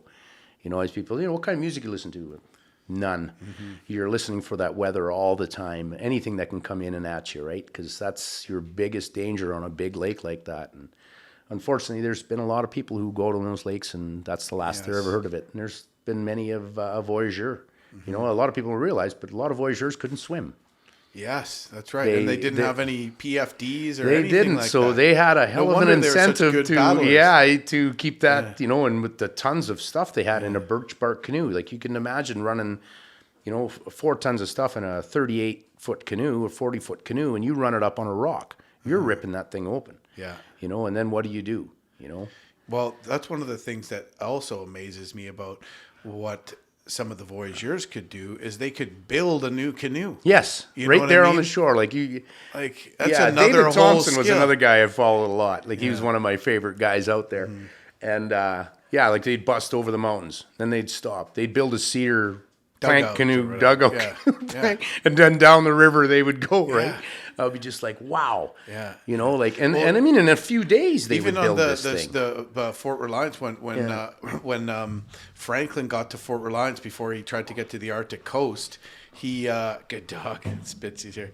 He looks like a little Wolverine or something. Yeah. Right? But he would. They had to rebuild all their canoes. Yeah. So they got there and they're like, these canoes are trash. We need to now rebuild. Like these guys were busy. Yeah, and it's not like they had planers and saws and everything, right? It was a hatchet and crook knife, and away they went. And it just amazed me. And I built a couple birch bark canoes, so I mean I know the process that it takes to build these. It's very like I mean, with what we have today, it takes me a long time to put one together. Let alone what they would have had back in the day of things. The materials. Finding the materials, right? I mean, it Yeah. probably was easier when there's more large birch trees around. But did you actually go out and source the materials yourself? I did, yeah. How much of a process was that? Well, you had to do it right at the right time of year. Back home, it was beginning of June. End of May, beginning of June is when the bark would pop off the trees. So I have 97 acres back home. Wigwa. And so you'd have to go up and, you'd strip it off and the bark would literally pop. And then you gotta season that bark too. Like you want to you roll it up, you want to keep it in water. You just don't want it to dry or it'll get super brittle. So there's a long process to it. But I imagine when they did it, they stripped it out, laid it down, put it right in its steel and let it dry out to that way. And have you ever seen the Montagnais crook canoe, how they used to build those? no. So it literally looks like a whitewater canoe with a huge rocker in it. You know, it's just like a hockey skate, like the flatter your hockey skate. You know how it is. Yeah, right? you put The your rockers faster in you there go. just so you can turn your canoe faster. I'm assuming Correct. that's what So I guess they use it in the rivers, and it had higher sides, to it as well. So what they would do is they'd build it on a beach, and they dig a little hole in the middle of sand, and then they pile the sand up on either side of the hole, and then use that bottom to create that that rockered the rockered birch bark canoe. Exactly. Really, exactly. That's super cool looking boats, man. So you're beginning to tell me the story of essentially getting struck by lightning. Yeah, it was an indirect. It didn't hit me direct. It hit off to the side. Yeah. I was going up the Winnipeg River, and I come to the Slave Falls Dam, and a microburst had come up behind us. What's a microburst? Microburst is a storm. It's a very violent storm. They're usually not very big. You hear of them every once in a while. They're like a plow wind. It's like a sideways tornado. And it come out of the sky just incredibly fast. And Spitz started barking, looking behind me. And when I turned around, I looked and I could see on the opposite side of the river, the tops of the poplars were rolling off. It was incredibly violent. And I was just like, wow. So I got to shore immediately, jumped out. Spitzy jumped out. I jumped out, grabbed the bow rope of my canoe. And it was torrential rain. Like, I mean, this time you couldn't even see 10 feet. It was just soaked. When I was pulling the canoe into a little cove, I was just going to drag it in. There was leaves and there was sticks and everything falling. It was just incredibly wild. And just when Spitzy was standing beside me, and then I got this sense of an imminence, like everything slowed down, and I was just, what the hell? And I turned to look behind me, and then when it hit, it was about 50 feet away, took me off my feet. Spitzy got hit. He had a yelp come out of him. It was the loudest thing I ever heard. It was just incredible. It just floored me. And then I got up and I just realized, I was just totally didn't know what the hell, right? I had the power rope in my canoe. I got up, I pulled it in there. Spitzy, I couldn't see him. I got up and I started running around looking for him. I didn't know where he ran to. It turned out he wasn't very far away from me. I just couldn't see out of one side of my eye because I had a welding flash from the light. And I was just blinded. And then finally I turned and I seen him and he was whimpering and I grabbed him and he cuddled up to me and then as fast as that storm came in, it was gone. And then I got everything all organized there again, and things calmed down. Sun came out, and I was just ringing in my ears. It's all I could hear was just it was so loud. I thought I blew the eardrums out of my head. So eventually everything calmed down. I got back in the canoe. I was just an ache all over me. It was like I just had a full-bodied workout. I didn't know what had happened. I wasn't sure. Like, I knew it was a lightning because it was so loud, and I had a pretty good idea. And there was a little tree smoking behind me, and wow. I thought, okay, I just want to get out of here, right? I could see the dam, so I got in the canoe and I paddled over. It took me everything I got over the canoe, and then I stayed on top of the dam. It's just an ache. It was really strange. So and you then got hit by lightning essentially, and then you got back and kept paddling. Well, it never hit me. It was off. I got the residual effect of it. What happens when lightning hits? It disperses across the ground. Yeah. I just happened to be close enough that I caught some effect of it. It wouldn't have been a direct. If it was direct, I'd probably been burned as black as as coal. But and it just felt warm. Like, right? It's like there's something that just. And I was lucky. I was totally soaked. If I would have been dry, it probably would have been a way different story. But it just flashed over me. So yeah, then I was the next few days were difficult, and I couldn't figure out what was going on with me because I was seeing things, and I couldn't figure out what they were. And then later on, as I went, and I was confused. Like, every time I'd hear something, I'd see something, or somebody would sneeze. I would taste mint for some reason. Weird. So I was concerned. So I was like, shit, I'm telling my dad this, and he's like, well, go check it out. Go to the doctor, what the hell, right? I'm not a doctor guy. So anyway, I explained to him what was going on, and he's just like, okay, I think I know what it is. So they sent me to a neurologist, and I talked to him what went on, and he's okay. And he explained it to me. He said, it's extremely rare. He said, but then he asked me, he goes, have you ever been concussed? And I said, well, I boxed for a number of years. I hit the mat a couple times. Right. Yes. One of those things, eh? Yeah. And he goes, any hallucinogenic drugs? And I was just, well, I grew up in the 80s. Yeah, a little bit of mushrooms, here and there. He goes, okay. Any electrical? And I explained to him, yeah. I said, told him about, my past and that.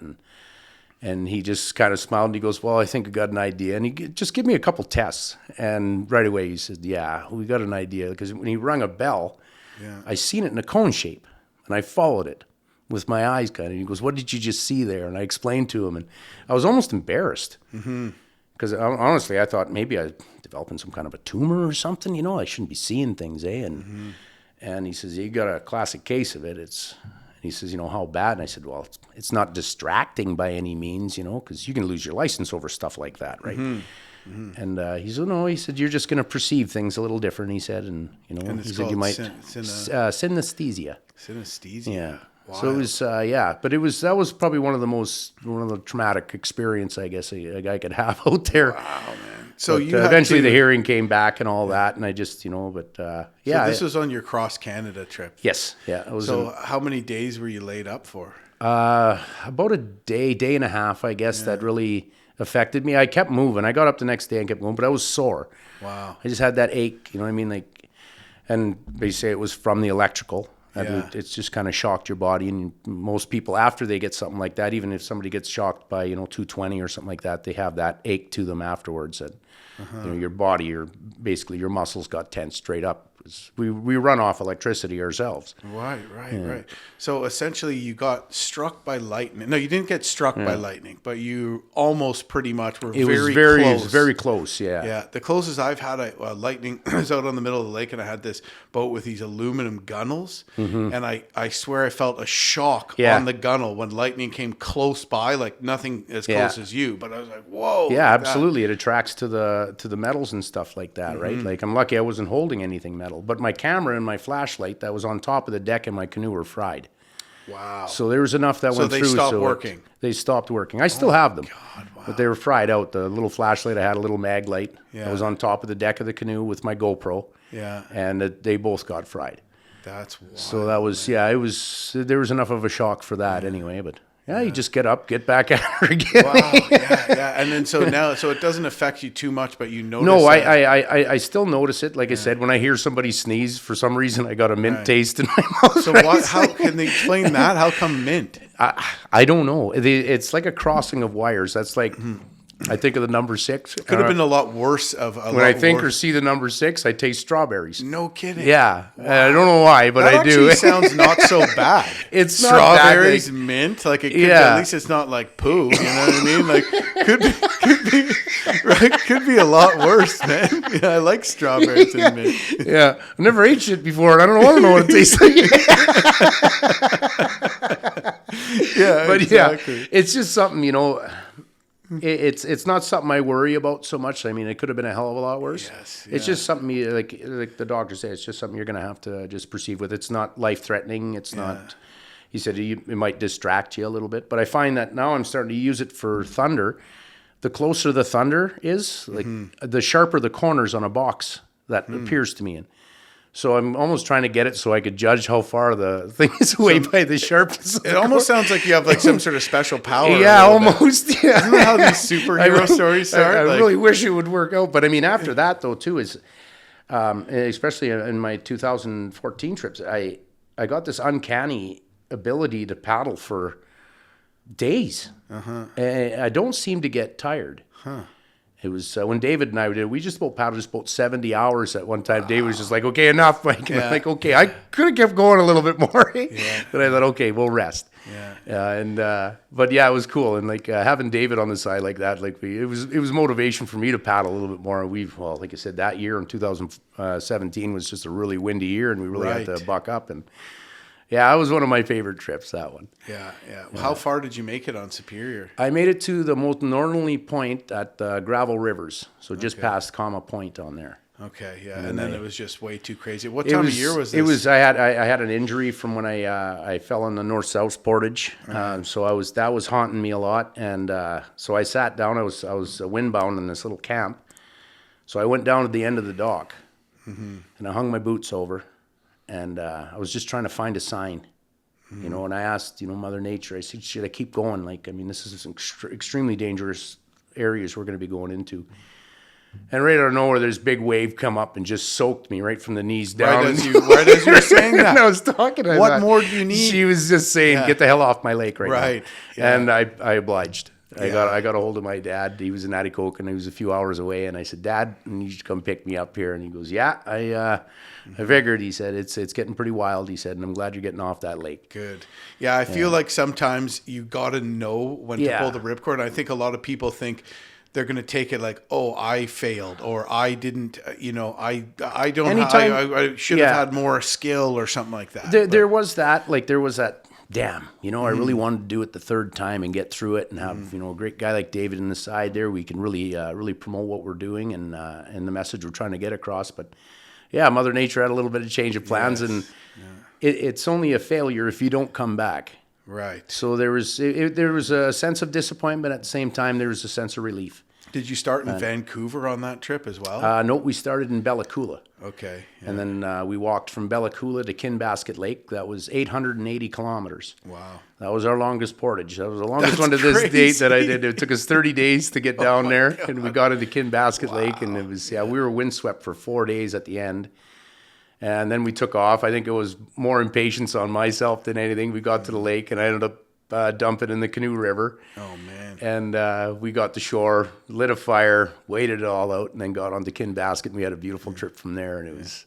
And you're not really doing much of like the intense whitewater on these adventures. No, right? I try to stay away from it. If there's a portage, I'll take it. It's I'm not really much one. David loves running those whitewater things. Right. A lot of people do, but for me, when I see a set of rapids, I'd rather go around. And I like mixing it up. Yeah. A lot of people say they don't like portaging. I like it. I like getting out of the canoe, walking, just changing things up a little bit, getting on the go, and then it was. It's interesting, that's for sure. Yeah, I think there's a lot of sense. People probably watch some of my videos and think that, you have to run all these rapids or you have to paddle all these, challenging whitewater rivers that I often seek out. But really, at the end of the day, you're a smarter bush guy knows when to portage than when to run the rapids. And I would rather go up a river than down it. That's crazy. Just out of the fact is you can't accidentally paddle up a set of bad rapids. That's very true. But you can go down them pretty damn quick. When I went up the Harricanaw River, that was That was very challenging. Of course, I didn't look into getting into looking at the portages or what I was getting into. And I got to 7 Mile Island, and I went the wrong side of the island. There was a portage on the one side, and like I said, I didn't look into it, so I just, I'm going to go this side. Wrong. David laughed at me. He sent me a text. Portage is on the other side, Mike. I went, I'll get the next one. So I went up. I got to 1 Mile Island. Yeah. Made the same mistake. Went on the wrong side. But I went into places where very, very few people go. Right. And at that time, the Harricanaw was very low. Right. So there was a huge buffer on the side of the river that I could portage cross and everything. That was the very first time I portaged naked. There was no bugs or nothing. Nobody around. I thought, okay, I'm going to do this. Sounds very freeing. It was free. There was no bugs or nothing, so I was doing all right. That's cool, man. And this has been like one of the things that's interesting to finally get to see you is that you're kind of like the pokeroo today, or in the past. Oh, I missed him again. So when I saw you when you were going up the Harricanaw, you were camped outside someone's house on the Moose River, right in basically Moosonee. Yes. Before that, yes, right? That was at Randy Coda's place, actually. Okay, yeah, so he was an ex-OPP officer there. Yeah, so I was like across the street at the Chichu's place. Okay. Yeah, and so I was literally I came down. I didn't even know that you had this trip planned or anything, and I had actually come down the North French River that time, and I just paddled across. If you remember, there was a hammering storm. And I just paddled across the Moose River, and it's a tidal river, so it can be challenging. Yeah. It's super wide. And I look up, and who else's canoe is that going to be? I'm like, is that freaking Mike Ranta there? I'm like, that's so cool. But at this time, I was soaked to the bone. Yeah. I thought maybe there's a chance I still could have caught my train that evening. Turned out I was there for another 4 days. And I thought, well, you know what? I'll go in, and I'll go say hi to Mike the next morning. And I come, and you just vanished. Yeah. You weren't even there. I think I stayed there the one night, and then I got up, and then I know there was a storm coming in. Mm-hmm.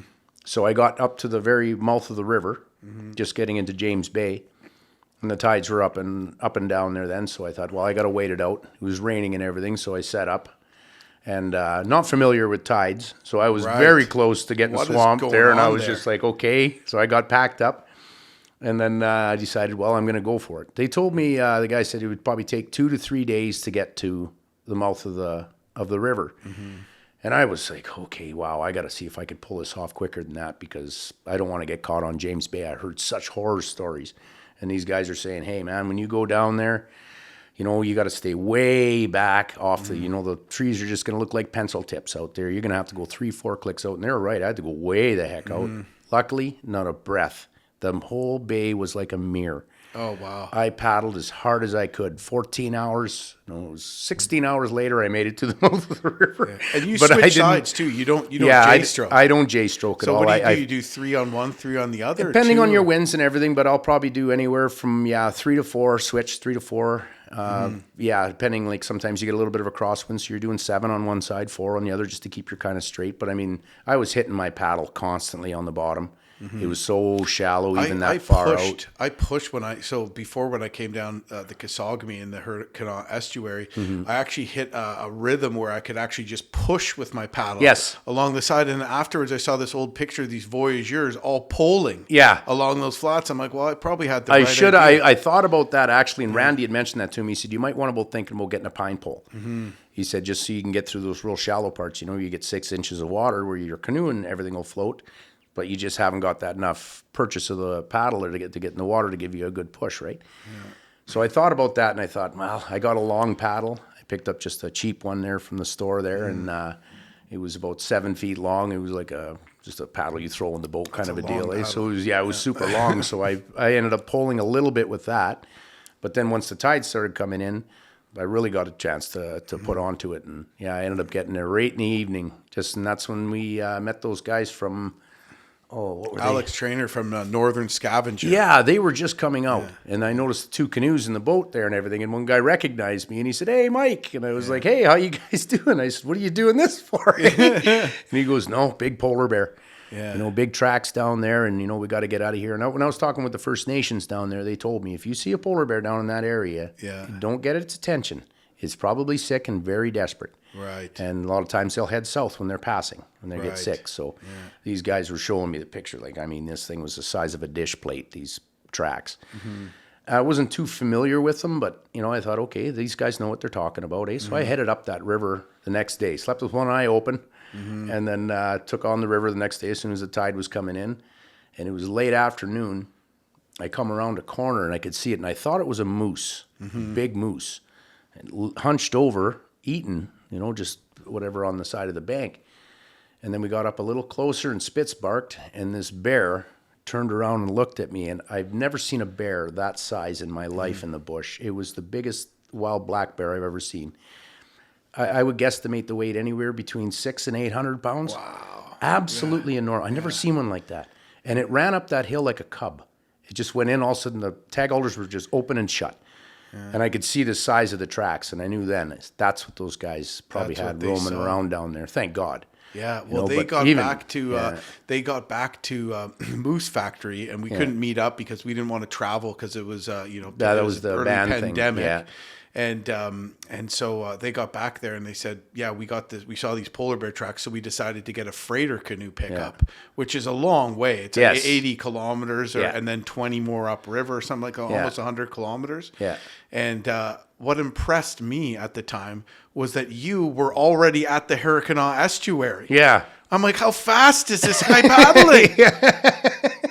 I was so nervous about getting stuck on that part of the James Bay that I didn't stop for nothing. I didn't eat that day. Any minute I had, I put forward, and I mean, there was a couple of times Spitzy had to get out, to do his business or whatever. And like, there was a few times where the water had gone out enough where he'd jump out and do his thing and follow along a little bit. He couldn't drink the water, of course, because it was salty and makes horrible Kool-Aid. Oh God, yeah, it's gross. So we put in it. I was pretty happy when I got to the mouth of that river. And then did you camp on the way one night then? No, I made it all in one shot in one day.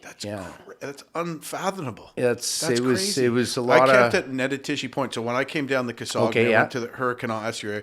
Netatishi Point is the only place where there's actually sweet water that's not brackish. Yeah, and the bugs are horrific there. There's weird tides around there. And I remember getting out onto the tidal flats at James Bay, and I had these tide charts. Again, being foolish, they'll end up laughing at me in town, right? But I'm like, oh, we're at high tide, so I have some time to go. Not realizing that high tide is the tidal maximum. That's exactly when the tide starts going out. Yes. Right? So I'm like, oh yeah, high tide. Here we go. Got some time. Oh, there's an island. Maybe I'll go. And the islands are part of Nunavut, so maybe I'll go have lunch in Nunavut. Wouldn't that be? And all of a sudden, these rocks start poking up everywhere. And I'm like, what's going on here? Like, and then all of a sudden I'm freaking stranded. Yeah. This was a couple years before, and it was a high water year, and there was actually it was a higher water year. And basically what ended up happening was I just decided to pick up and portage into shore because I looked at the tidal charts and it showed that the next high tide came in at 2 a.m. So that's what happened. A lot of people just camp there when they run out of water.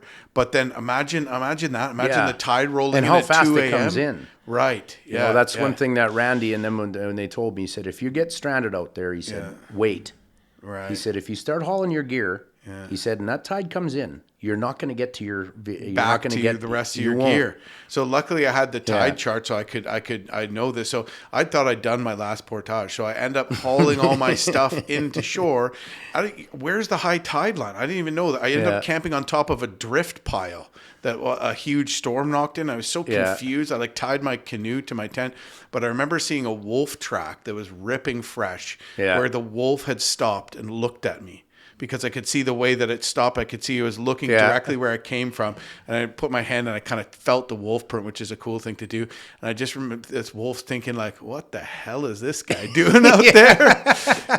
And then so I camped that one night. The next day, I ran out of water again. I camped at Netatishi Point. And then I pushed the next day and I made it to the mouth of the Moose River, but about a kilometer away. So I stayed put again. So that's like it took me 2.5 days, and you made it all the way there in one day. I just didn't even know that was possible with the tides. Well, I didn't think so either. Yeah. I didn't. I wasn't sure what I was going to get into, but then I realized I was starting to get pretty damn close to what I was going to make in good time. And so where did you go? So you on that trip? So you did you start? You didn't start from Moosonee either. No, I left from Killarney. Yeah, I went from Killarney. I left out the west end. I went paddled over to the Spanish River. Made it up over the Spanish, over the Gogama, and then put in the Matagami River. Okay. Yeah. And took that all the way down to the Moose, and then around to around James Bay up to the Harricanaw. Went up the Harricanaw to what was that place? It was Turgeon Lake. I remember flipping a leaf.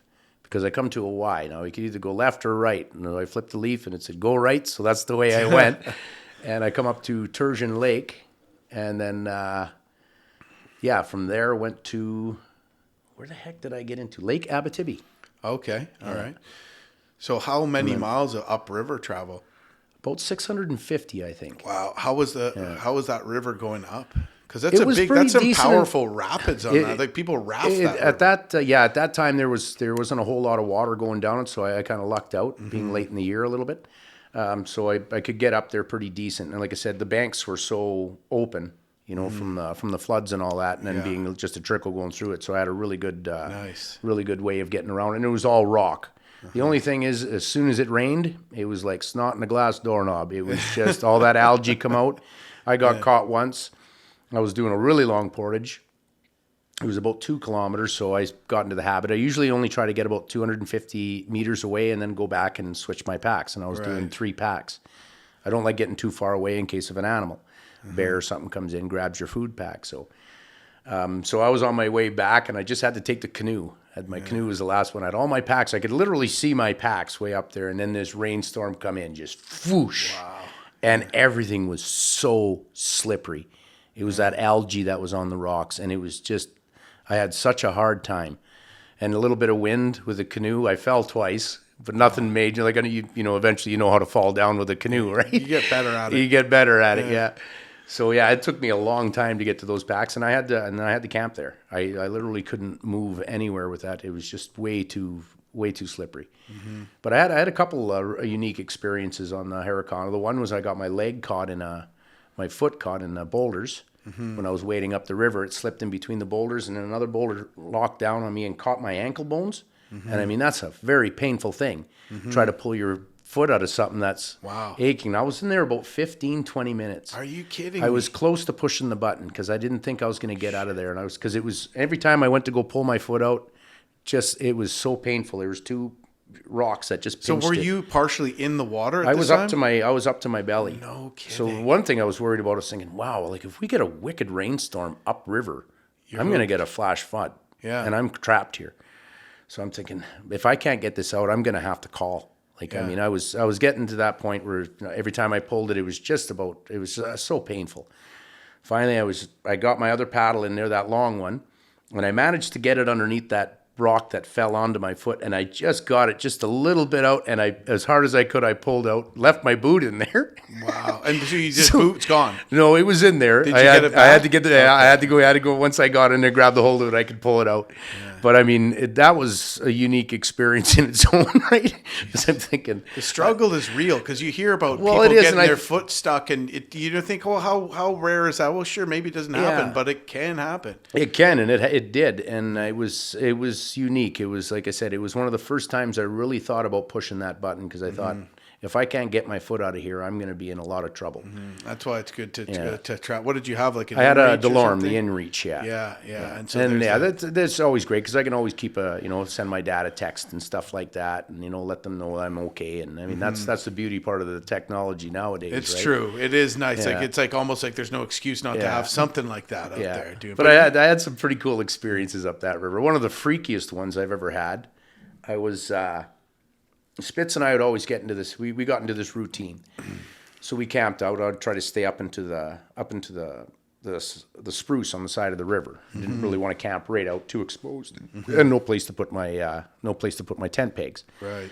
So we'd go up there, and it was like clockwork. Around 4:30, 5 o'clock, Spitzy would get up, give me a little woof, and I'd open up the door, and he'd go out, do a walk around the tent, do his business, and then give me a little bark to come back in. And it was just got so nonchalant, like I would do it half in my sleep. He'd give me a little woof, so I'd open up the tent, and away he went. So a few minutes later, he gives me another woof to come back in, so I opened up the tent, bring it in. When he came in, he kicked a a leopard frog the size of a small baseball mitt. And that frog jumped and landed square on my face. And if you've never had that happen, when something lands on you and then starts wiggling, I went like that. And I don't know if frogs secrete something when they're scared or confused, but it didn't taste very good. That's Gross. Yeah. So I got this frog wiggling on me. It was almost big enough to grab my ears. So I'm like, half asleep going, what in the fuck is going on? This frog jumps out. Spitzy's losing, chasing this frog around the damn tent. And I'm like, well, I got to get up now. I'm not going to sleep through this. So the frog, like, because that was one of my freakiest things I've ever toads had. will like piss when you catch them or sneak. Yeah, well, this was a leopard frog. Yeah, I didn't know they did that, but I've I don't only know seen if you- one leopard frog that big in my life, but they do get that. Yeah, big, eh? I couldn't believe the size of the damn. It felt a lot bigger when it lands on your face like that, too. In the middle. That is the craziest. What are the odds on that? Yeah, like 100% that day. What the So I hell? kind of had to laugh about that one, right? I was thinking, man, oh man. First thing I'm thinking is alien, right? Slap Oh, it on. guaranteed alien. I would have just been like, for sure, an alien. So we got through that. A few days later, the winds hit really hard. We couldn't even be on the river. It was that bad. Like it was just white caps, and so we hauled in, and there was a little camp there. And I didn't bother staying in the camp. The door was locked, so I stayed just on the outskirts of it. And I'm sitting there. I got my candy. I got a little bit of a sweet tooth, so I'm having a little bit It's of candy. nice out there. Spitzy's sleeping right beside me, and I'm just laying in the tent waiting. Yeah. So I heard this snap, and it sounded like a stick broke under a pillow. You know what I mean? It sounded really off. It didn't sound like a normal thing, and I kind of stopped and hesitated. And I was thinking, what the hell was that? And listened for a bit. Nothing. It was nothing then, whatever. So I flipped the page. I was memorizing Robert Service poems. And Nice. all of a sudden I heard a bah, bah, and I knew what that was. And that bear stuck his head right underneath the vestibule of my tent, and I could have backhanded him. He looked right at me, and I looked right at him, and I said, get up. Spitzy got up because he smelled him, and then he was losing it. But that bear looked at me, and I haven't showered in like 2 weeks, Right. hair out to here. Wow. That bear was just like, what the hell?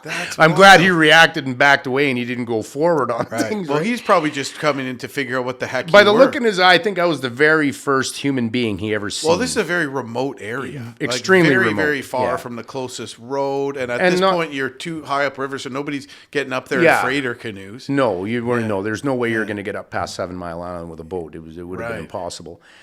But that was a unique experience. So then I was worried. Oh shit! Like, I got 2 sides of the tent. I didn't want Spitzy running out because if the bear's sitting right there, they're incredibly fast.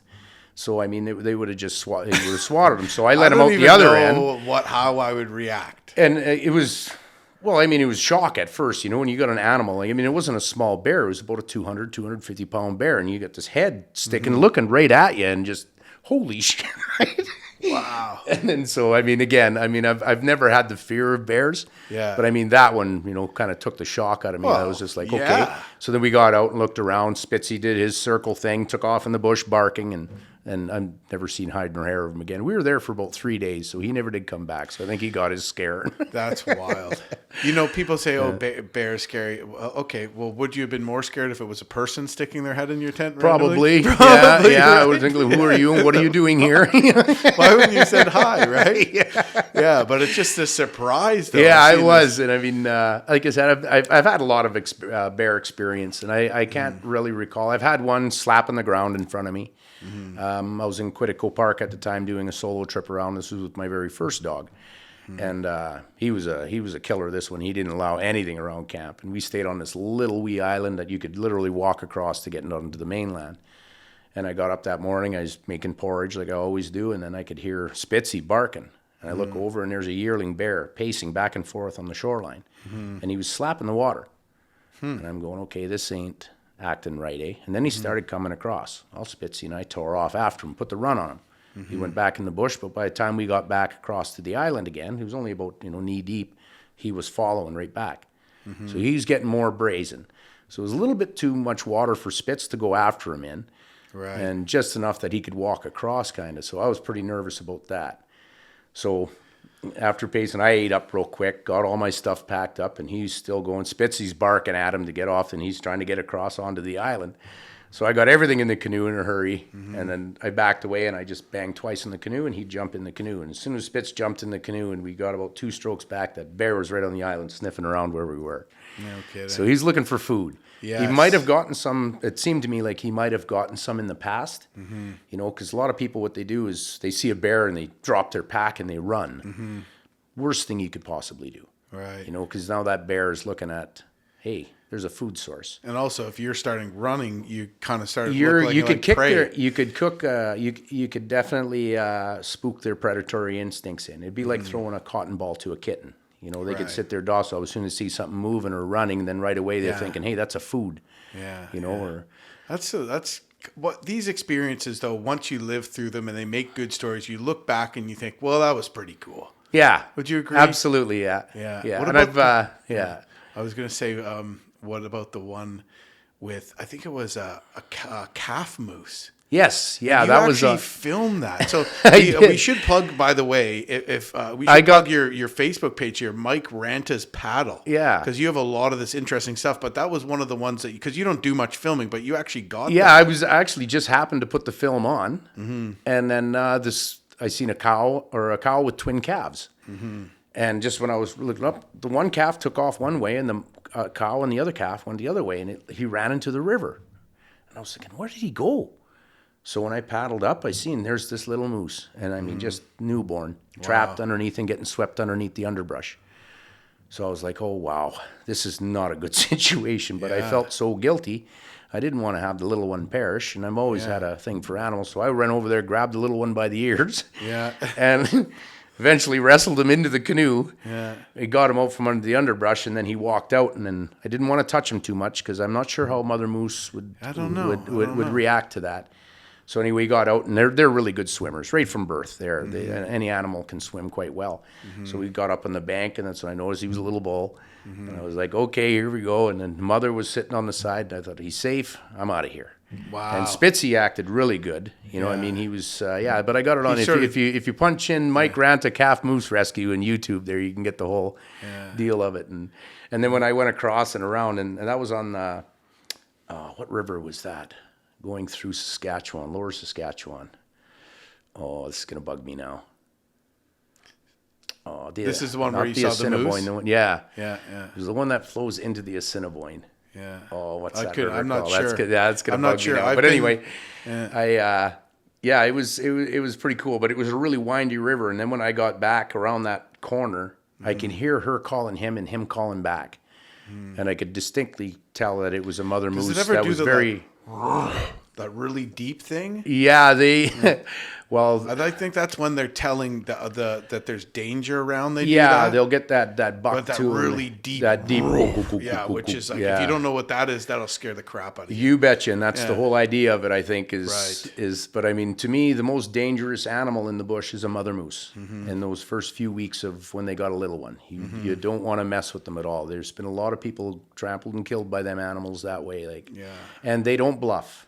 They're not like a bear. A bear will slap the ground and give you warning. A mother moose will come at you with both barrels loaded for bear. Yeah. And they're not in a good mood. So you were taking a pretty big risk to go and try I to wouldn't help have done this that calf. if it would have been a single calf. Because that mother would have. I was only in about 4 feet of water. Yeah. She would have come in there like nothing and so you knew, so you had the bush knowledge to know that it was going to stick with its other calves as opposed to ditching it to try to save the other. That's why, why ducks have so many and, sometimes moose have 2 calves because they know that one of them, good chance one of them are going to perish, right? Right. So it's, Yeah, well, everything wants to eat them. I mean, that's the thing. Wolves, coyotes, they got a lot of enemies out there when they're little, when animals are little, so... But yeah, I did felt good. It was one of those accomplishments afterwards. You really think back and go, man, that was pretty nice to help an animal like that, right? It was a pretty cool experience. Yeah, I've never had a little baby moose in my lap before. So. Yeah, wow. Was it heavy? Yeah, he was pretty, well, he wasn't that big. He was only about maybe 4 feet long, right? But I got a hold of him and then, muscled him into the canoe and, and you could tell he was confused, and he probably had a little water in his lungs and everything, but I was like, hey, take care, little one. You talk to him soft and Yeah, it was a pretty cool experience. That's really neat. Yeah. No, I like those little moose when it's rare to see them that small, right? Yeah. And even a calf that's a year old, you're talking about a huge That's a big animal. by You that betcha. point. Yeah. You know, yeah. That's But I've pretty always awesome. had a heart for animals. It's just something, my dad he would say when I was a kid, he said, "You'd be sitting there talking to birds," he said, "and animals, and squirrels would come up, run right up on my lap." And, and that's the same within Killarney. I got a family of otter there. Yeah. Oh, but I've got a lot of that on my YouTube too. There's a kidding. family of 9 when I first got there.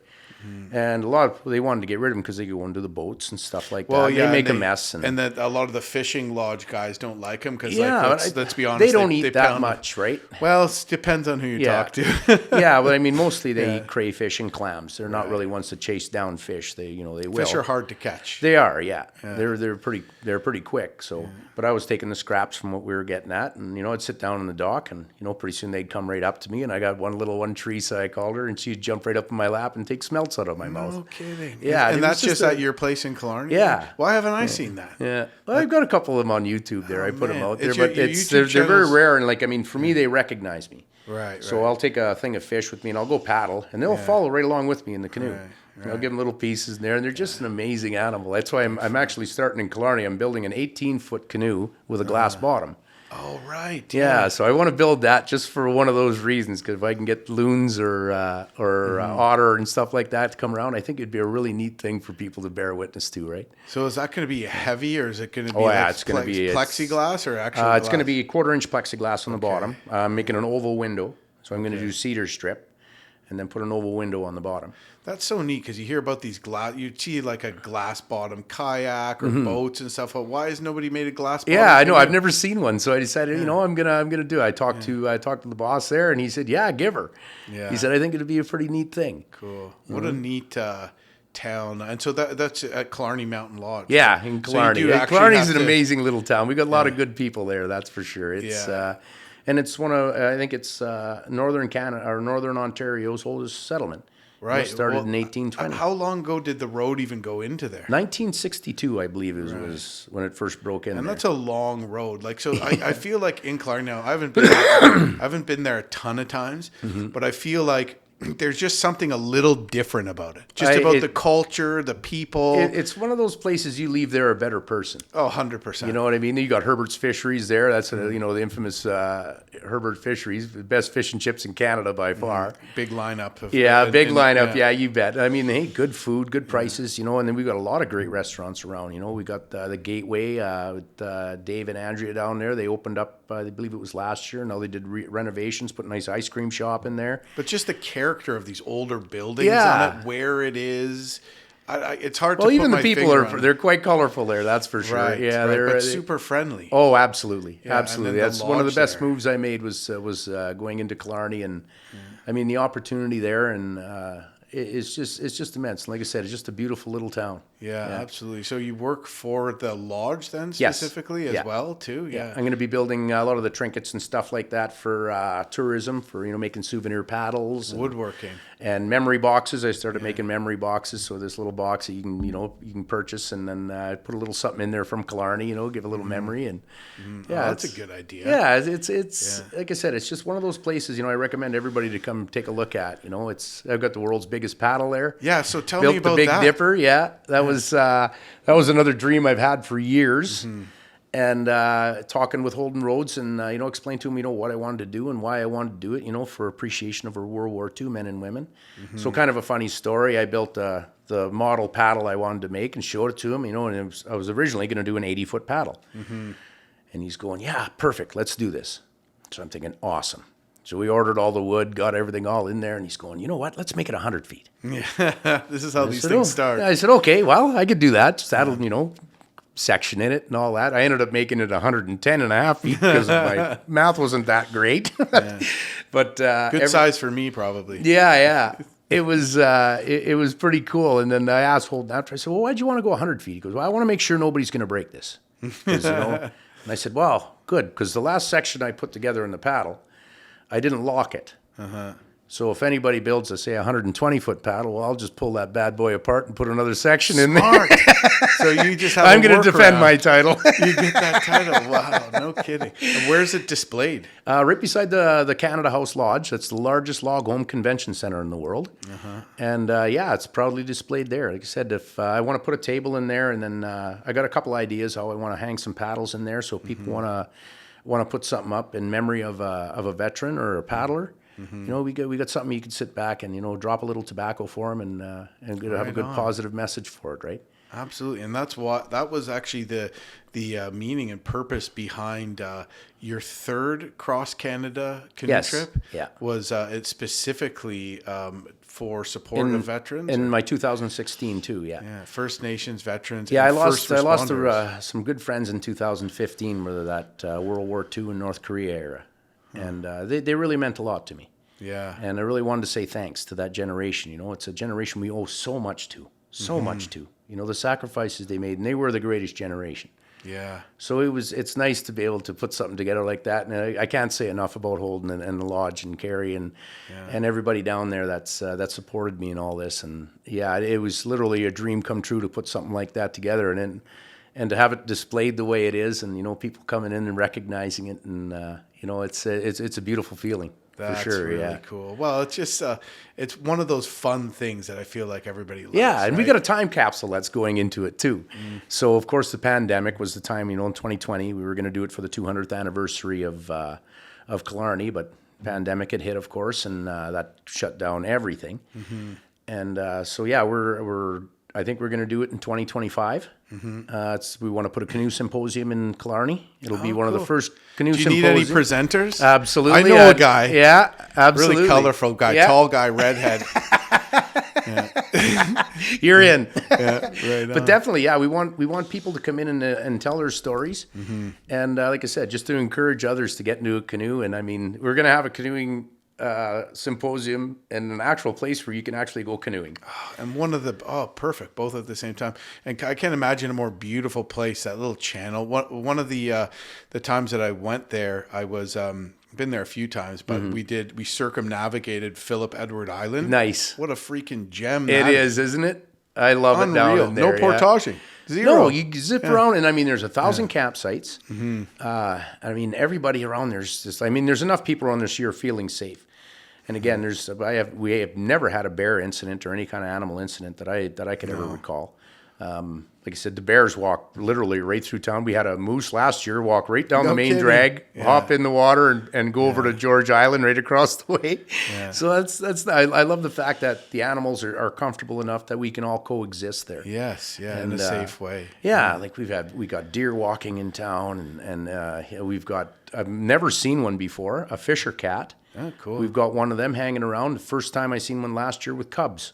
Oh, wow. So to see little ones of that. I saw one right in this area last year. Rare got a really good long look at it. Yeah. But there's no lynx in this immediate area here. Yeah. I don't know why, but there's more fishers. So yeah, if I've maybe...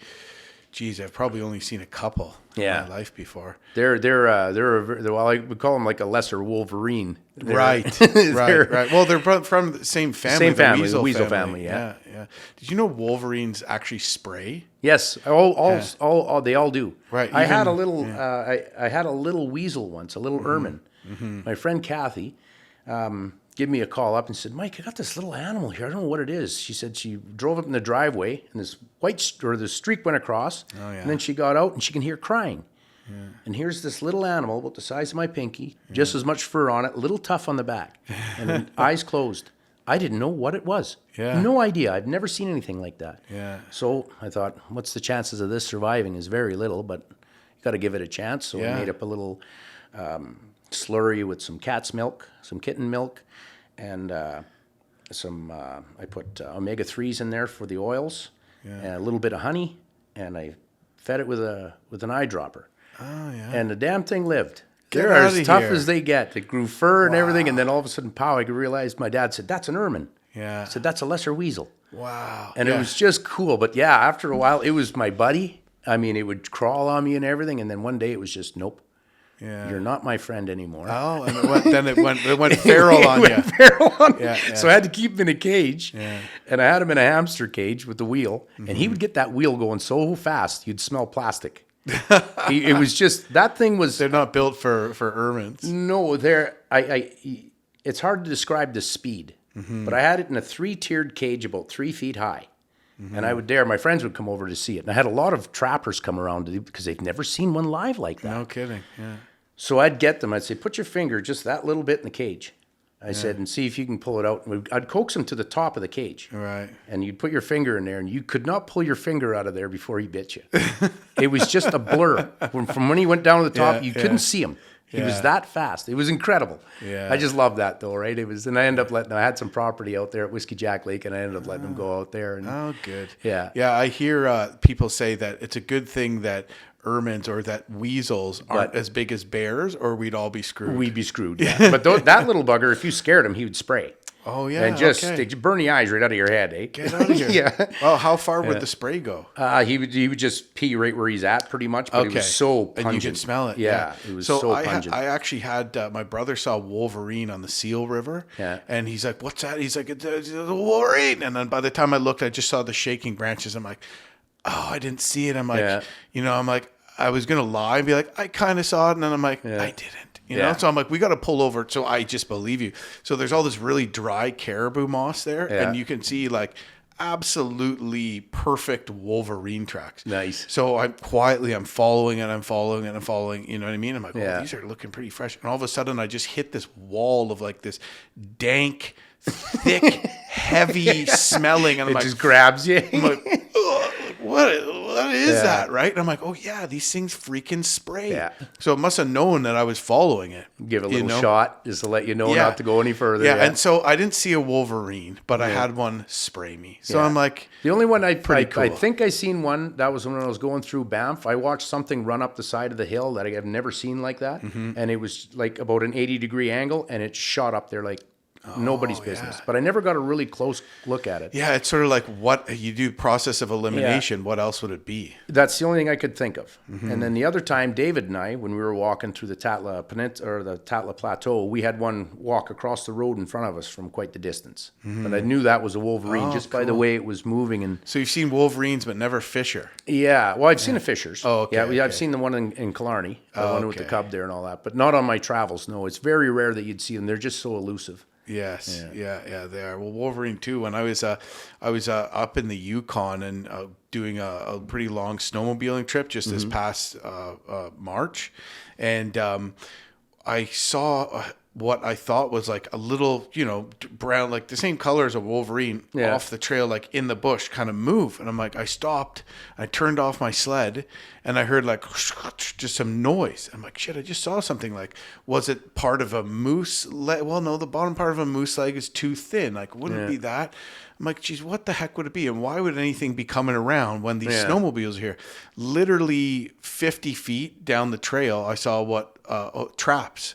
So, and including Wolverine sets, like with the conibear traps and then some marten sets and all that. And the trapping season was over and the traps were hung up. But the guy left the springs set, but whatever. Yeah. And I'm thinking, that's what made me think, well, this might have been a Wolverine because that's why it would come to. Yeah. So, it would see, oh, the trapper's coming. And it's like, where's this trapper been? I want to rob all these traps and eat all the animals out of them, because that's what they do. Oh, yeah. And so that's what I'm like, that made me think, well, shit, I think that might have been a Wolverine. We were trying to rush, so I didn't have time to get off trail and walk through the deep snow. To even try to get into. Like, there's that guy, he was from Banff, and he was studying them, and he followed them for 2.5 years and never seen one. Wow. So, and you ever see that one where they put a tracker on him? On the Wolverine, and they let him go, and he runs right up to the top of a mountain in like 20 minutes, and then right back down again, and they're all like, why would he even go up there? There's nothing. For the view. Yeah. It was just like, they're an animal with zero fear. Right. Like they'll see a grizzly bear with something, they'll go over there and chase the grizzly bear. Well, they have the hardest bite Yeah. out of any animal next to a hyena, any Yeah. mammal in the world. Yeah, they chew the bones. That's what their Yeah. main diet is old bones and stuff because they're scavengers. Eh? Yeah, they're wild. They're Yeah. super cool animals, Yeah. right? And nothing really wants to mess with them just because they're so ferocious. Yeah. But I saw a video of them sliding down hills, having fun like Yeah. otters. Otters are in the weasel family too, Yeah. right? And I saw them having fun playing and stuff like that. So I think maybe absolutely. they get more of a ferocious, reputation than maybe they always have. You know what I Yeah. mean? Because people see them like Well, chase a pack of wolves. I'm a off firm of believer hill. that animals, no matter what they are, even insects for that matter, they have the same feelings as we do. They look after their little ones. You know, I have people say, "Oh, animals don't have the feelings we do." Well, go over there and try to take one of their little ones. Right. And see how that pans out. Right. It don't matter whether it's a mouse or a squirrel or whatever, Right. it's going to come after you. Yeah. Yeah, and you look at people that have studied with chimpanzees for years, and there's so many similarities. Yeah. In good and bad. Yeah. Like chimps will go and steal territory Yeah. from their neighbors, and they'll do and literally these same sort of traits that we have for bad, but also for worse. And there's no way anybody that's has a dog. Yeah. Will completely disagree that an animal can't love or an animal Yeah. doesn't have feelings and stuff Yeah. like that, right? Like And be a little bit vengeful. oh yeah. And they maybe poo in your Well, I had- basement. My second dog. Oh my! He was. We got into Thunder Bay, and that dog had gas. And I mean, every time I got in that tent, that little bugger would let one rip, eh? And I was getting upset. Like, get the hell out of the tent if you're going to do that. And he just whatever, eh? So we got into Silver Islet. Right. And Saxburg's owned it at that time. It was Lauren and Maureen, I believe. And so I went in there, looked on the shelf, and there's 2 cans of Alta Hot Stag Chili. So I'm thinking, I'm going to get this dog back, right? I'm going to pound this chili, and I'm going to get me the gas because it always does. And I said, I'm going to get that dog back tonight, right? Yeah. So I pounded those things, and we took off, and we were camped by just west of Foster's Point. And I set up the tent and everything, and I had go, and it was bad. So Spitzy gets in the tent, and I got in the tent, and we're laying down, and Spitzy just kind of lays down, and I opened up the blankets, and got him, eh? I said, hey, how do you like it? He gets up, his eyes are blinking, he does 2 circles and pukes on the end of my sleeping bag. Really? Stag chili. Get the hell out of the... So you got him too good. Yeah, I got him too good. Man, that must have been Kicked good. him out. That must have been. Oh yeah, he was funny. He was a good pup, but some dogs have the gas, man. Like I had one dog. That was getting a little ridiculous with him, eh? Like I mean, it was like, come on, Raph, like what the hell did you eat, right?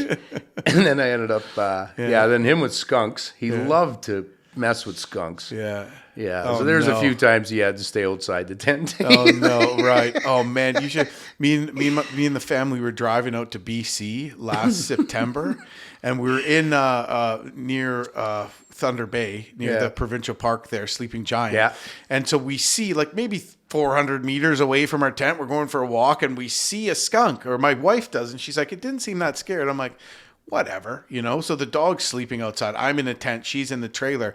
And all of a sudden I wake up with this, when you're so close to a skunk, you can't even smell it. And I'm just like, feel like my brain's melting. And I'm like, oh no, I know what this is. So I call my dog over because he was like just kind of tied up to the trailer. And I reach out and I touch him and I smell my hand. I'm like, oh no. Oh man. So the next morning, we're only in Thunder Bay.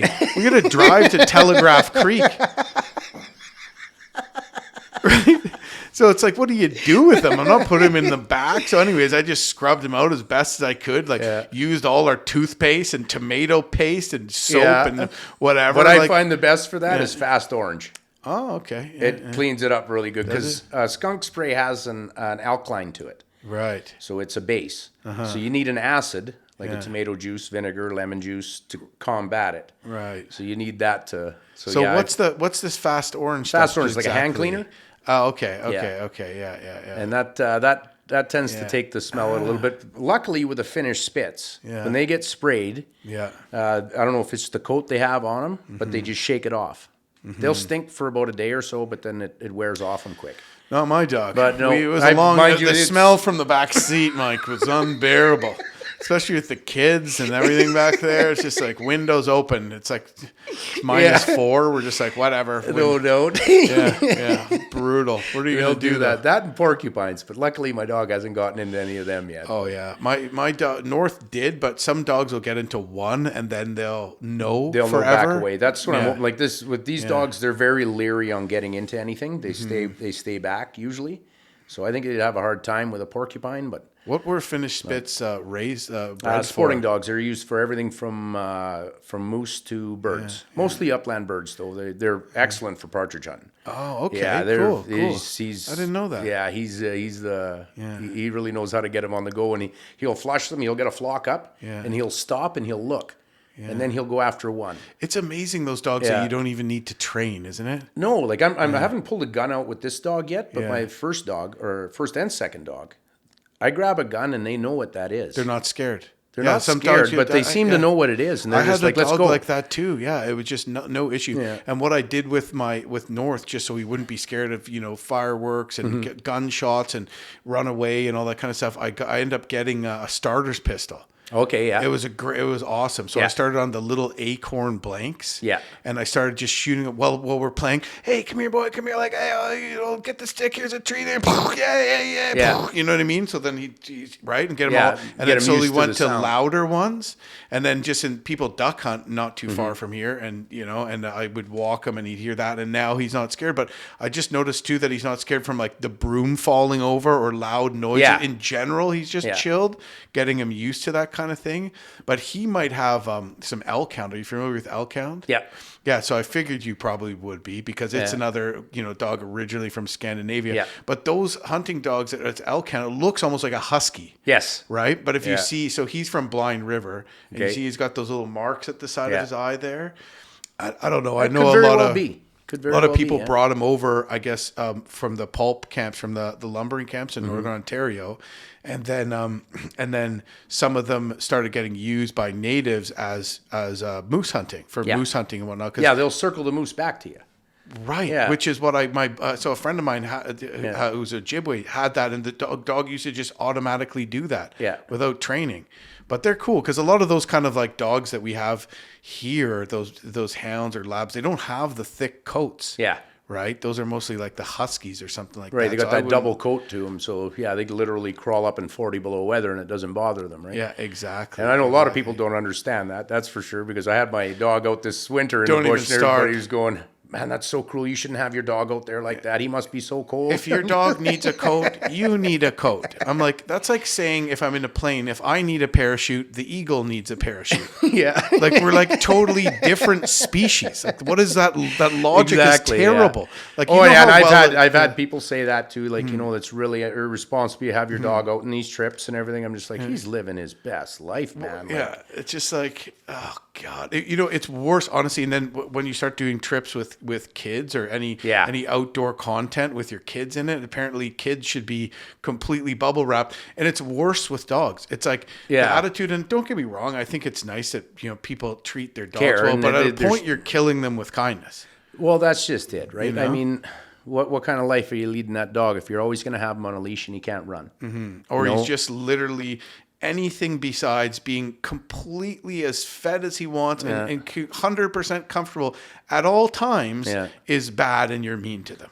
That's sort of like what some people seem to think in today's world about dogs, which is just like terrible. Well, I just tell him, come over here, take care of my dog for a day. Just see how much he listens to anything. He's pretty comfortable in his skin, that's for sure. Yeah. What is it about traveling with a dog that you like? Well, the companionship. Mm-hmm. It's having something to listen to. Mm-hmm. I love the fact that he's so alert. Yeah. And he's cheeky. He's got a sense of humor. You know what I mean? And then there's times when you're down. Whether you're in a bad mood because of weather or whatever, the pup will come up, wagging his tail, give you a lick in the cheek, give you a little nip, say, hey, come on, let's go. Come on, let's get after this. Right. And you get that, you're right, And he's always in good, right? Like I find them just to be entertaining. Like watching them do cool stuff. Is just something to talk about. Like my dogs are trained when I get to a rapid, they'll jump out, I'll run the rapid, and they'll follow the trail and wait to the end and jump back. And sometimes they've gotten to the first eddy after the rapid that I couldn't catch. And the dog's like, "What? You can't catch that eddy? Like what?" He's like, "You missed the eddy? Like I thought you were supposed to be good at this." You know what I mean? Like, right now, where do we go? Like how do they? It's just that kind of sixth sense they have is cool. Yeah, right? it was good that way too. When I was going up to Harricanaw, because there was a couple of times he was pretty brutal going up. Didn't want the dog in the canoe, so you're right. Jump off, and he'd follow right alongside me. Get a little exercise. He'd do a little bit of exercise. He'd be looking in the bush all the time, and if he's seen anything, he'd give me a little bark, keep me alert, and then just here we go.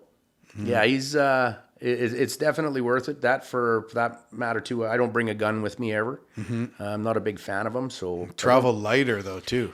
A lot lighter for sure. Yeah, like I mean, there's times like I can never remember a time when I ever needed one. Right. I've had, like I said, you have animals come in, like you said, a bear comes underneath. That wouldn't have been an instinct of mine to shoot it. And having a dog is the best deterrent. Yeah. Bears are, their biggest enemy in the bush is wolves and coyotes. That dog, that bark. The bears hear a bark, they're not going to come around. And any bear hunters at all, the last thing they bring with them is a dog. Right. Because the bears just won't simply come around them. And that's just about every bear out there. And I think that some people sometimes get mixed up because it's different than, especially if you're in grizzly bear country and you have dogs that are in one place. Let's say you live at a cabin full time. Yeah. That sometimes they could attract bears in there. But when you're traveling and you're from space to space, it's a different situation. Absolutely, yeah. You know what I mean? And you got to watch. You got to make sure that your dog too is familiar with the animal. You don't want a dog like you have, and I've heard this happen before. It's happened to my uncle at one time where his dog went after a bear and the bear turned on the dog and he ran right back to him. Right. So then you got this bear barreling down on you and your dog's hiding behind you, right? Which I don't got to worry about that with Spitz because I see how he handles him. He always goes lateral. A good dog will take off and go the other way and try to draw the animal away from him, right? Right. And or put him up a tree to whatever. Yeah. And there are some dogs that you definitely gotta watch and make sure that they're not gonna bring something right back to you either, because that's a big danger. Well, yeah. What happens sometimes is the dog will chase the bear away. The bear will be running, and then the bear will run and be like, "What the hell am I running from this for?" Then it'll turn around and chase the dog back. Yeah. And sometimes the dog might even think it's playing. Right. It's crazy, right? Yeah. Do you carry bear bangers or bear spray? I do have a bear spray I take with me, but I keep that. I mean, that's a thing that you really got to watch too. I mean, I think more courses should be put on those things because people don't understand how powerful one of those little sprays are.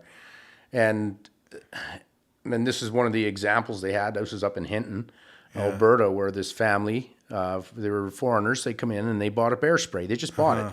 And they lined their kids up outside. Like that, like coming up they're from Asia. Okay, yeah. And they lined their kids up outside and sprayed them because bear spray. They thought it was like a bug spray. Oh, my God, really? Oh, my God, that sounds like a joke someone would make up. Yeah, it's crazy. I guess if you can't read English, it's not very well. They think bug spray, bear spray? Oh, my God. Well, when you get a chance to talk to David, ask him about the bear incident at Jasper when there was another family, young family of... Oriental. They tried to put their baby on the back of a grizzly bear to get a picture. No. And the bear kept walking away from him. And this guy's trying to catch up to this 800-pound grizzly bear to get a picture with, and he thought they were tame. Right. Well, people that they're originally from areas where they don't have any, like we're zero wildlife. Yeah, and it's not their fault by any means. I wouldn't bash them on that end, but I mean they just thought they're having a good time. But exactly, it had to be explained to them all the time, right? They think it's like an amusement park, and that this is put here for this. Yeah, they don't just the misperception is crazy. And you don't even really got to be from out of country to see that appreciation. I was going to say I won't mention any names, but we had a friend of a friend up here who looked at the opposite side of the river. We're in a bit of a canyon here on the Meg, and the way the rocks fall down, and she thought that they were all placed there. Yeah, that someone had put them there. Another situation, we're at somebody's cottage, and we're walking down, and it's granite, and we're like, "Oh, it's slippery here," and they said, "Well, why would they have made it like this? Like, why would they have made this slippery?" Like the Ice Age? Like what are you talking about? Like I had right? one young girl. Yeah, She was yeah. from down in the States, and a sweetheart. But I mean, she was they were down from the southern part, Right. And she looked at me. We're at Nim Lake. We're about to head out on our trip to go into Quetico Park, and she goes, "What do you guys do with your islands in the winter?" And I got totally taken aback. I said, "Well, what do you guys do with your islands?" Well, during the hurricane season, we pull them up and strap them down. And I'm trying to think, can you imagine if the government had to take every island off the lake and put them back off at Georgian Bay? just off Georgian? 50,000 Never mind trying to islands. put them back in the same spot the next year. Good Lord. Yeah, so they have, where she's from, they have floating islands. Then, Yeah, right? they had man-made islands. Yeah, and I said, that's no, these ones wild. are all right in there. Yeah, and I mean, if we were in their shoes, we'd be doing the exact same thing, Yeah. right? But Yeah. there's a certain amount of education, and I hope through some of the adventures that you do, and that I do too, Yeah. we can, get more people outdoors, get some of these, these phobias and stuff sort of Absolutely, out yeah. of people's minds, and because we all know how great being outdoors Well, is for your mental health, It's the mental health of it, but I think it draws an honesty out of you. You can't be malicious in there. You just won't last with it. Right. So I mean, when you start being honest with yourself, you start being honest with other people around you, and it just snowballs from there, right? And I think I just think everybody needs that little taste of nature, especially nowadays. What do you mean by honest with yourself? And what is it about the bush that is so kind of grounding and connecting? Well, you can't bullshit your way through anything there. Everything's very real at the time, right? There's nothing false. There's nothing artificial about it. Especially when it comes down to crunch time on things, and you get yourself into a situation like, say, maybe your canoe drifts away. Right. That happens to a lot of canoers. Especially nowadays with these really light canoes, they get blown off and then bang. There you are stuck in the bush. Now your skills are going to come in. Where you got to walk out, 20 clicks or so. You got to think, how am I going to do this now? So it's not something you could really BS your way into. It's like something you got to have those skills with you there. And like I said, it draws the honesty out of you. Because you do have to be really super honest with yourself when you're in there, because you're setting your limits, especially if you're by yourself, if you're doing solo. Right. And it's accepting them, learning them, and then taking your time to develop them and moving along. And what do you think it is? Yeah, and it kind of brings out your kind of real personality too. Yes. In ways, right? Yeah. But what do you think it is about kind of just being in the bush life that makes you feel good? It makes us feel happy. I just think it's an ancient energy that we all got. Like there's a naturalness to it. You could feel that comfort in there. It's like there's the fresh air, for one, being in there. When you're in a city setting, you're constantly exhaust and all this stuff. You don't realize how like claustrophobic you actually feel. Yeah, and then all of a sudden, you're out in the bush, and it's just there's, like I said, there's that honesty, and then once everybody, you sit down and you see this beautiful sunset, and it just strikes you. Like this is where you're supposed to be. Right. And that's something for me. Like, you work hard all day. Sometimes you go through the most horrible things. You're not feeling good. You didn't get enough food in you, and all of a sudden you stopped, and it all ends when you got a beautiful sunset, because that's your only reward at the end of it. Yeah. Is that pretty sunset. And it's not always there, but you learn to appreciate them, the simple things that happen every day. Yes. And you can just, this is a good thing. Yeah. Especially if you got somebody you care about with you, right? Oh, man. Yeah. And you get to share good pup that, right? anyways, at the very good least. pup. But, yeah, at the very least. But no, I would agree with that. And I also think, too, one of the beauty things about canoeing, so like, I do some trips and use snowmobiles, and I did one in the Yukon. We went into this lake that was, 70 kilometers away, the way the crow flies from a small little road into Alaska, so very remote. But you don't really have the same appreciation or feeling when you get in there without having to do much physical work. It's still cool, but I think like everybody knows exercise makes us feel great, natural endorphins, and everyone knows nature makes us feel great, right? Put those two together, and that's how our and then you get an addiction lived. You can't get away from. Right. That's what I tell people. If you want to get into solo canoeing and doing what I do, you got to be extremely careful, because it's extremely addicting. Right. And it changes your life. Yeah. And you got to be prepared for that. And so do other people around you. Like, Because, I mean, you know, it's like if you go to a party or something, that's all we're talking about is the bush and this and that, because that's what we know, right? Why do you think I started these podcasts? Yeah, but I mean, people are interested in it. Like, I mean, there's a huge green push right now. People want to get out into that bush and get an understanding of what our natural environment is. A lot of people thinking it's going to go away and that, you know, we're getting so far along, and as humans more move on, development. we're taking over this to that. And I think Canada being as vast and as wide as it is, I don't think we'd be able to put everybody we can in there, right? Like, it's, but I mean, it's just, there's, like I said, there's just a beauty in it. Yeah. There's just a beauty in it that you can't find anywhere else. Yeah. You know, it's that, and everybody can do it. Yeah. You know, get that sense of nature in you, get that, like I said, just fresh air, exercise. And you're right, working hard to get to a place, and when you're there, you appreciate it that much more. You know, if somebody just gives you the money, just gives you the experience, you can say, wow, it's a great experience, but you didn't work for it. Once you work for something like that, man, that just brings out the best. And then people are impressed by it. And they get you that little bit of respect more, because you're thinking, wow, how the hell did you get up the Winnipeg River like that? Right. Because every dam I went to that time in 2014, every one of them told me, this is as far as you go. Right. And I said, well, then you guys got to put a donation in when I get to the next dam. How's that? And they did. Amazing. Yeah, Manitoba Hydro, Ontario Hydro, all these guys have been really, really good, you know, and always treated us with nothing but respect. But I made those guys, hey, man, I made her this one. How the hell did you get up past these rapids, right? I said, well, it was tough, but I did it, right? Just one step at a time, I guess. One step at a time, you bet. Get that, just, my rule was always move forward. Even if it's 1 kilometer a day, try to get forward. Just try to get that little bit. We learned that on Lake Winnipeg with David. You know, said 6 hours, pow, winds come up, get in, down for 2 days, get a little break, hop in and go. You know, and let's break down your camp in 10 minutes, get moving and just make a little bit of progress. Yeah. You know, it's so funny because, you know, travel obviously traditionally, I mean, humans have only lived in cities and that for a blip of our existence, right? We don't know it because we just were born when we were born, right? For most people. But you hear people say, oh, you know, progress, you know, happiness is progress. Yeah, you've always got to move forward with things. Right. But I think that's so true. Like, I think there's some truth to that. I don't think it's progress is we need to build more factories and build all these kind of things. Maybe some people think that. Yeah. But just on a very basic level of just getting up and you have a destination and you make it this much further in a day when you're in the bush is a great thing. And, you know, on a smaller scale, if you get up and you decide, I'm going to clean out the garage today, you'll probably feel better than if you did nothing, even though cleaning out the garage sucks. Yeah. Right? So that I think that's an accomplishment. Yes. And it needs to be done. Yeah, and I think that's where people think, well, why would you do these hard things? Well, sometimes in the moment, it might not be the funnest thing ever, but it sure as hell is afterwards. Yeah. You know? Yeah. Anyways, I'm preaching to the choir, right? So it's absolutely true. You got to put that effort into it.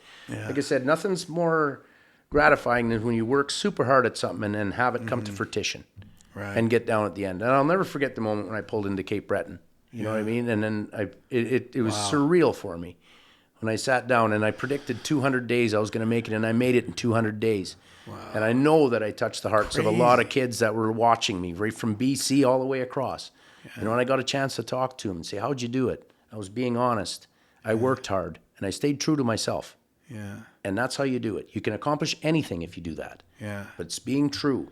Stay away from, you got to put good things into your body. You can't be pounding all these drugs into you and drinking. You know, that doesn't do it. If I drank on that trip, I never would have made it. Alcohol is so detrimental on it. You know, my rule was 1 beer. Right. That's it. I'd have a beer. And if anybody ever asked me, say, hey, come in for a coffee or come in for a beer, that was my rule. I had to stop and talk to him. Right. So you did that. Yeah. No matter where I was in the day, if somebody said, come in for a coffee, I'd stop in and I'd have 1 cup of coffee and I explain to them what I'm doing and why I'm doing it, stay there for 15, 20 minutes and and they'd go like, wow, thanks for stopping. Awesome, man. And then move on, right? Especially when there's kids around.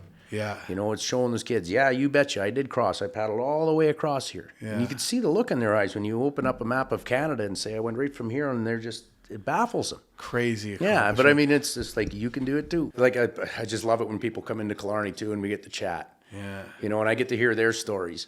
Yeah. And a lot of them say, well, you know, it was only a week trip. You know, you probably don't want to hear. No, I want to hear about it. Right. A week trip, you can have such amazing times. Yeah. Oh, I want to hear about it too. Yeah, like I love the weekend warrior thing. People come, I don't canoe like you do. I just go into these. It's like, hey, I've never been there before. Right. Your experiences are just as important as mine. Yeah, anybody that's been into a lake that I've never been to, I want to hear about it, especially if I know about it. Yeah, exactly. What kind of fish were there? Where's the camp? Yeah, there's one that I got on my to-do list. It's called the Devil's Gorge, north of Thunder Bay, north of Armstrong. Oh, cool. And it was where Lake Agasaki, they figured that's where the glacier broke, and it was pouring in, and it made these 800-foot hole. Wow.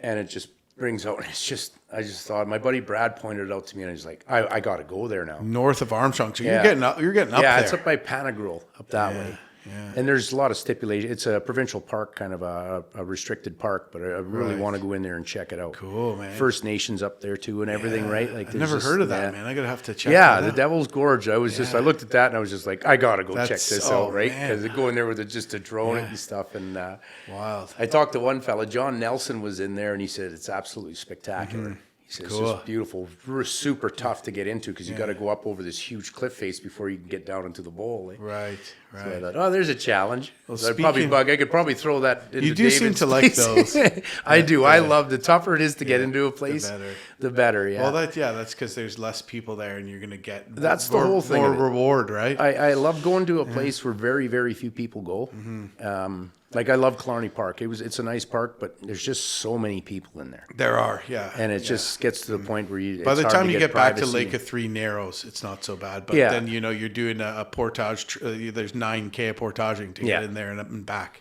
Yeah. But But it's a beautiful area in there. It's like, crazy. My God, it's and I'd recommend anybody to go in there for beginner to intermediate. Beautiful place. You got a lot of people around in case you do find any kind of troubles to whatever. And we get a lot of people, like I said, come in from Toronto, Sudbury, and all the areas around, and they have a good time in there. Like I said, I've never had any complaint other than you get the odd person who rolls their ankle or something like that, and you got to get them out of there. But just scenery-wise, it's scenery crazy. It looks incredible. like it's just the quartzite, everything, the and you colors, got and the pink rocks. So that's the potassium feldspar that's in there, and it's just like I said, it's just an energy in there that just, like I said, it makes you, everything's really positive. I think I don't know if it's the quartz in the rock or whatever it is, but the clear water. Something about it, man. Just everything together. It's cool, man. Well, that's that whole Georgian Bay area. Like you go down to Indian Head and all that, and just into the Killarney Bay, and I mean, it's just fabulous, right? And there's so many places to go. It's one of for sea kayaking mostly because it's big water, but it's like a world-class sea kayaking destination, Georgian Bay. Yeah, and you get a lot of yachts that come in through there and you everything. Through and Killarney, And, but speaking of, before I forget, I wanted to remember your next big trip. Speaking of beautiful areas, you told me a bit about it, but what do you have planned? I'm going to circumnavigate Great Bear Lake next year. We're going to do this for Warriors Adventure Canada. We want to raise some funds for them, and what they do is they're first responders and veterans, helping first responders and veterans with PTSD issues, and we can't fathom what a paramedic or a military man goes through in the run of a career. So I really wanted to do something to show the support for these peoples, and of course, honoring our First Nations. I'm going to be going up into Deco territory and it's a chicken up that way, and it's definitely showing our respects up there, right?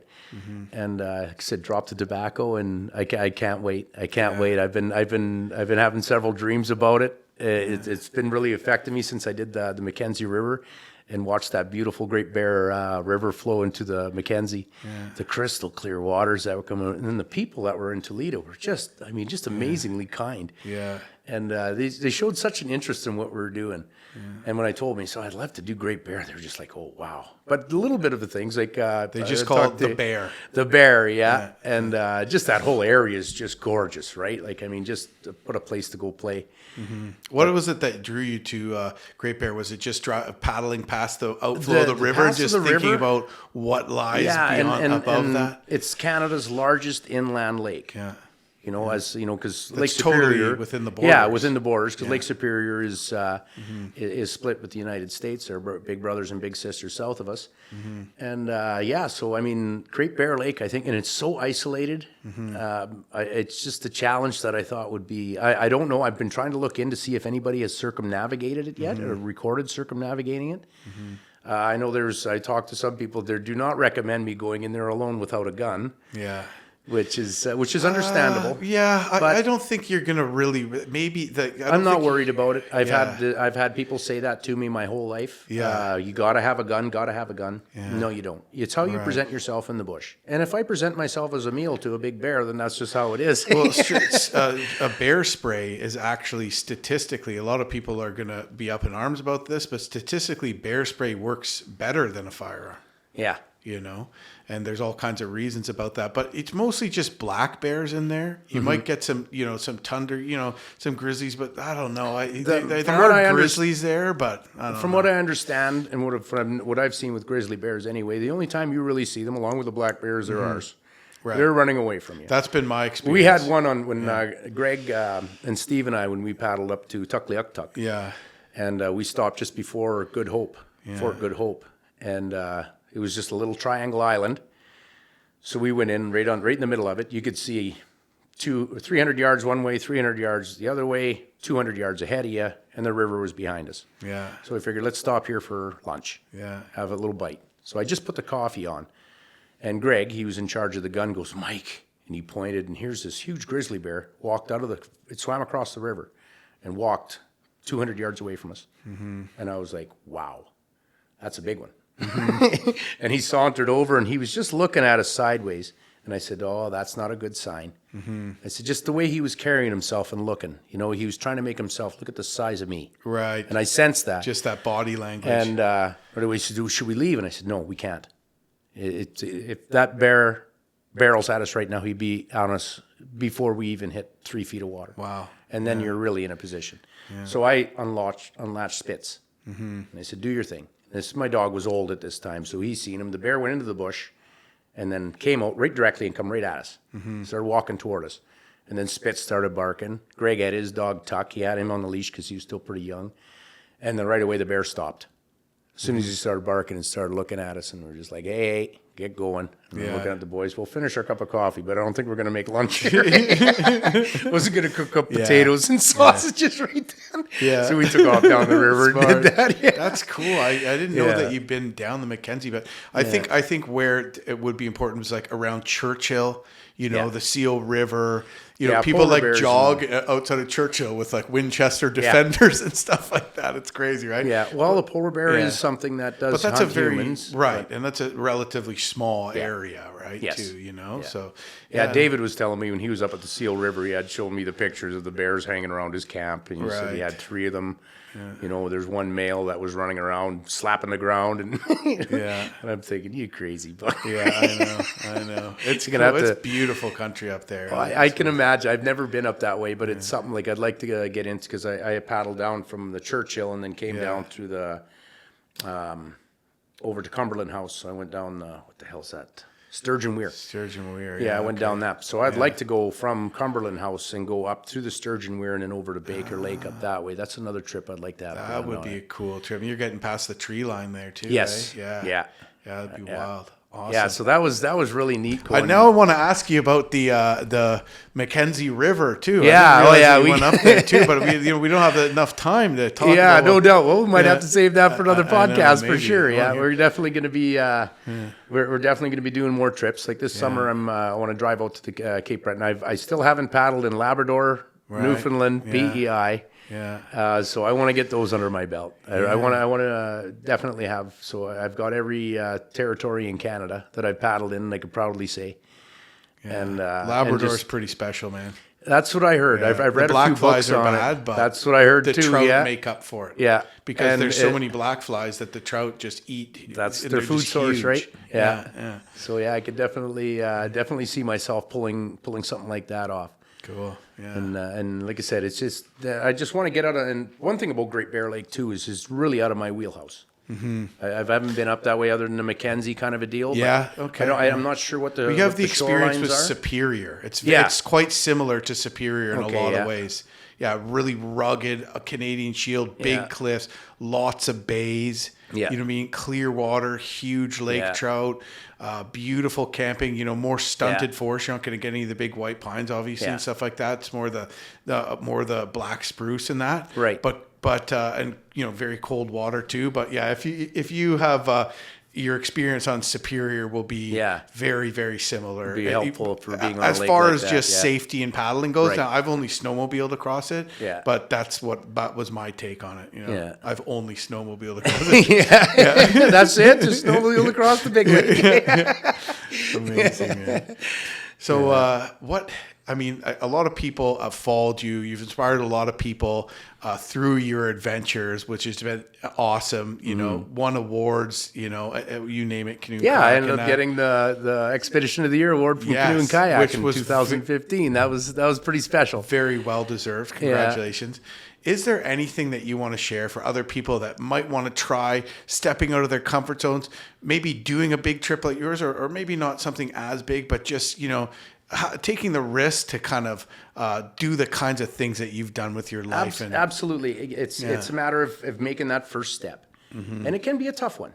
And I mean, it's getting, a lot of people are so busy nowadays, right? But if you're going to do this, jump in with both feet. Get after it. You don't got to go jump in and take a month-long trip. Hop in, start taking your first couple days. Get used to it. Build up to that. It's like anything. You got to work to it. And then once you get used to being comfortable in the bush and you start getting your experiences, then absolutely, but you're not going to regret it. You're not. And it's, like I said, I've had a lot of elderly people that I've known throughout my life, and I've asked them, what are your regrets? And it's always something they didn't do. It's not something they did. So don't be that one that wants to say, hey, man, as I think it would have been a shame if I sat at home thinking I could paddle across the country and I didn't do it, And you do want to get out of your challenge that you're doing, and you do want to press your limits because that's what makes you beautiful young men and women, and people look up to those challenges and say, wow, if he could do it, I could do it. And I'm just an average guy. Just getting out there and enjoying what we have in this nature because there's nowhere else like it in the world. Where else can you paddle 8,000 kilometers in the world and not show your ID? Oh, man. Nowhere. Nowhere. Yeah. You can't. Yeah. So it's just something to enjoy. It's wild. It's incredible. Yeah. It really is. And we're so blessed to be in a country like this. We are. I agree. It's something that people probably take for granted sometimes, but we do. Awesome. I mean, that's the nature of the beast of things. But hey, when people start talking like that, you can explain it to them. People's minds can change. That's for sure. People can change. I know I did, and the bush helped me immensely. Like I said, it made me a better person. And it feels good to be a good person and do things for others. Awesome, doing things for others. Absolutely. Yeah.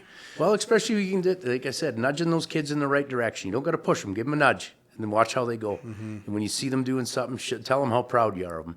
It makes a huge difference in kids' lives, for sure. Oh, it's such a good message, Mike. Thanks, man. And listen, I really appreciate you having us here today, man. You're a national treasure. Thanks a lot, man. Hey, brother, right on. Really appreciate it. No problem. Yeah, big fan of what you've been pulling off here, too. Like I said, great messages getting out, right? Thank you. Not everybody could pull this stuff off and have the electronics and the support like that. I mean, it's impressive for me. Well, thanks.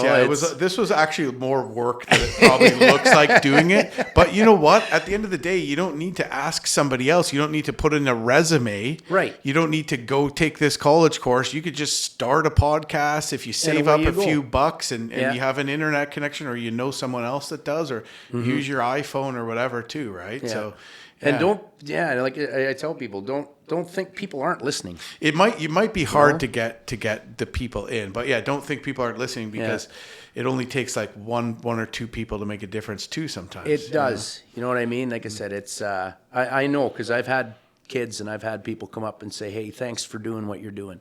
I really appreciate it. Or you see a young veterans family get together through camping where they weren't getting that before, and you just feel this, wow, that's how I know it works. I know this works. So now it's convincing others, hey, you got a little bit of a problem, go for a walk in the bush, go for a little canoe. Take the problem with you. Leave it in the bush. Solve it. And we can do that. Yes. It's there. Yeah. It's there. I know there's a lot of problems in life that you simply just can't walk off. Yeah. But there are a lot of little ones that you can that make the bigger problems not as big. Yeah. Yeah, it's the bush, nature, just getting out there, doing stuff with your own two hands, smelling that fresh, crisp air, man. Yeah. It's definitely I think that's healing. the big, and just a lot of people, have said, and now doctors are prescribing nature therapy. Yes. They're you spend this much time in the outdoors. Literally, doctors are writing scripts for this. Yeah. Right. And go out, you're going to feel better. You know, Yes. and it's true. It's one thing in North America, we don't use the placebic at all. We don't use placebos. But over in Europe, they do. They have amazing results at about 50-50. Right. Where they tell a person, they know they're sick in the head, they know they think they're sick. And doctors say, yeah, we figured it out. Take these, you'll be cured. And they take them in their sugar pearls, and they literally cure themselves by mind power. Right. Because you do have a nocibic effect, opposite of a placebic effect. So if you think negatively, you can make yourself sick. There have been cases where people have been misdiagnosed, told them that they're passing, they got a terminal disease, and they've literally thought themselves right to death. Right. And they didn't have. And I think, the term placebo gets loose, like it's fake or it's not, it's this or that. It's as real as it gets. Right. But the thing is, it's there's a lot of it we don't really understand, and it's like really powerful, right? We got to believe in ourselves. Right. The power of your mind and the belief, you can literally cure just about any ailment you have. It's a positive deal with it. And you got to have that in you. You get the right plants, you get the right people, and put it all together, and you can have yourself one heck of a good life. Awesome, man. Yeah. Awesome. Well, I think that's a wrap, man. Right on.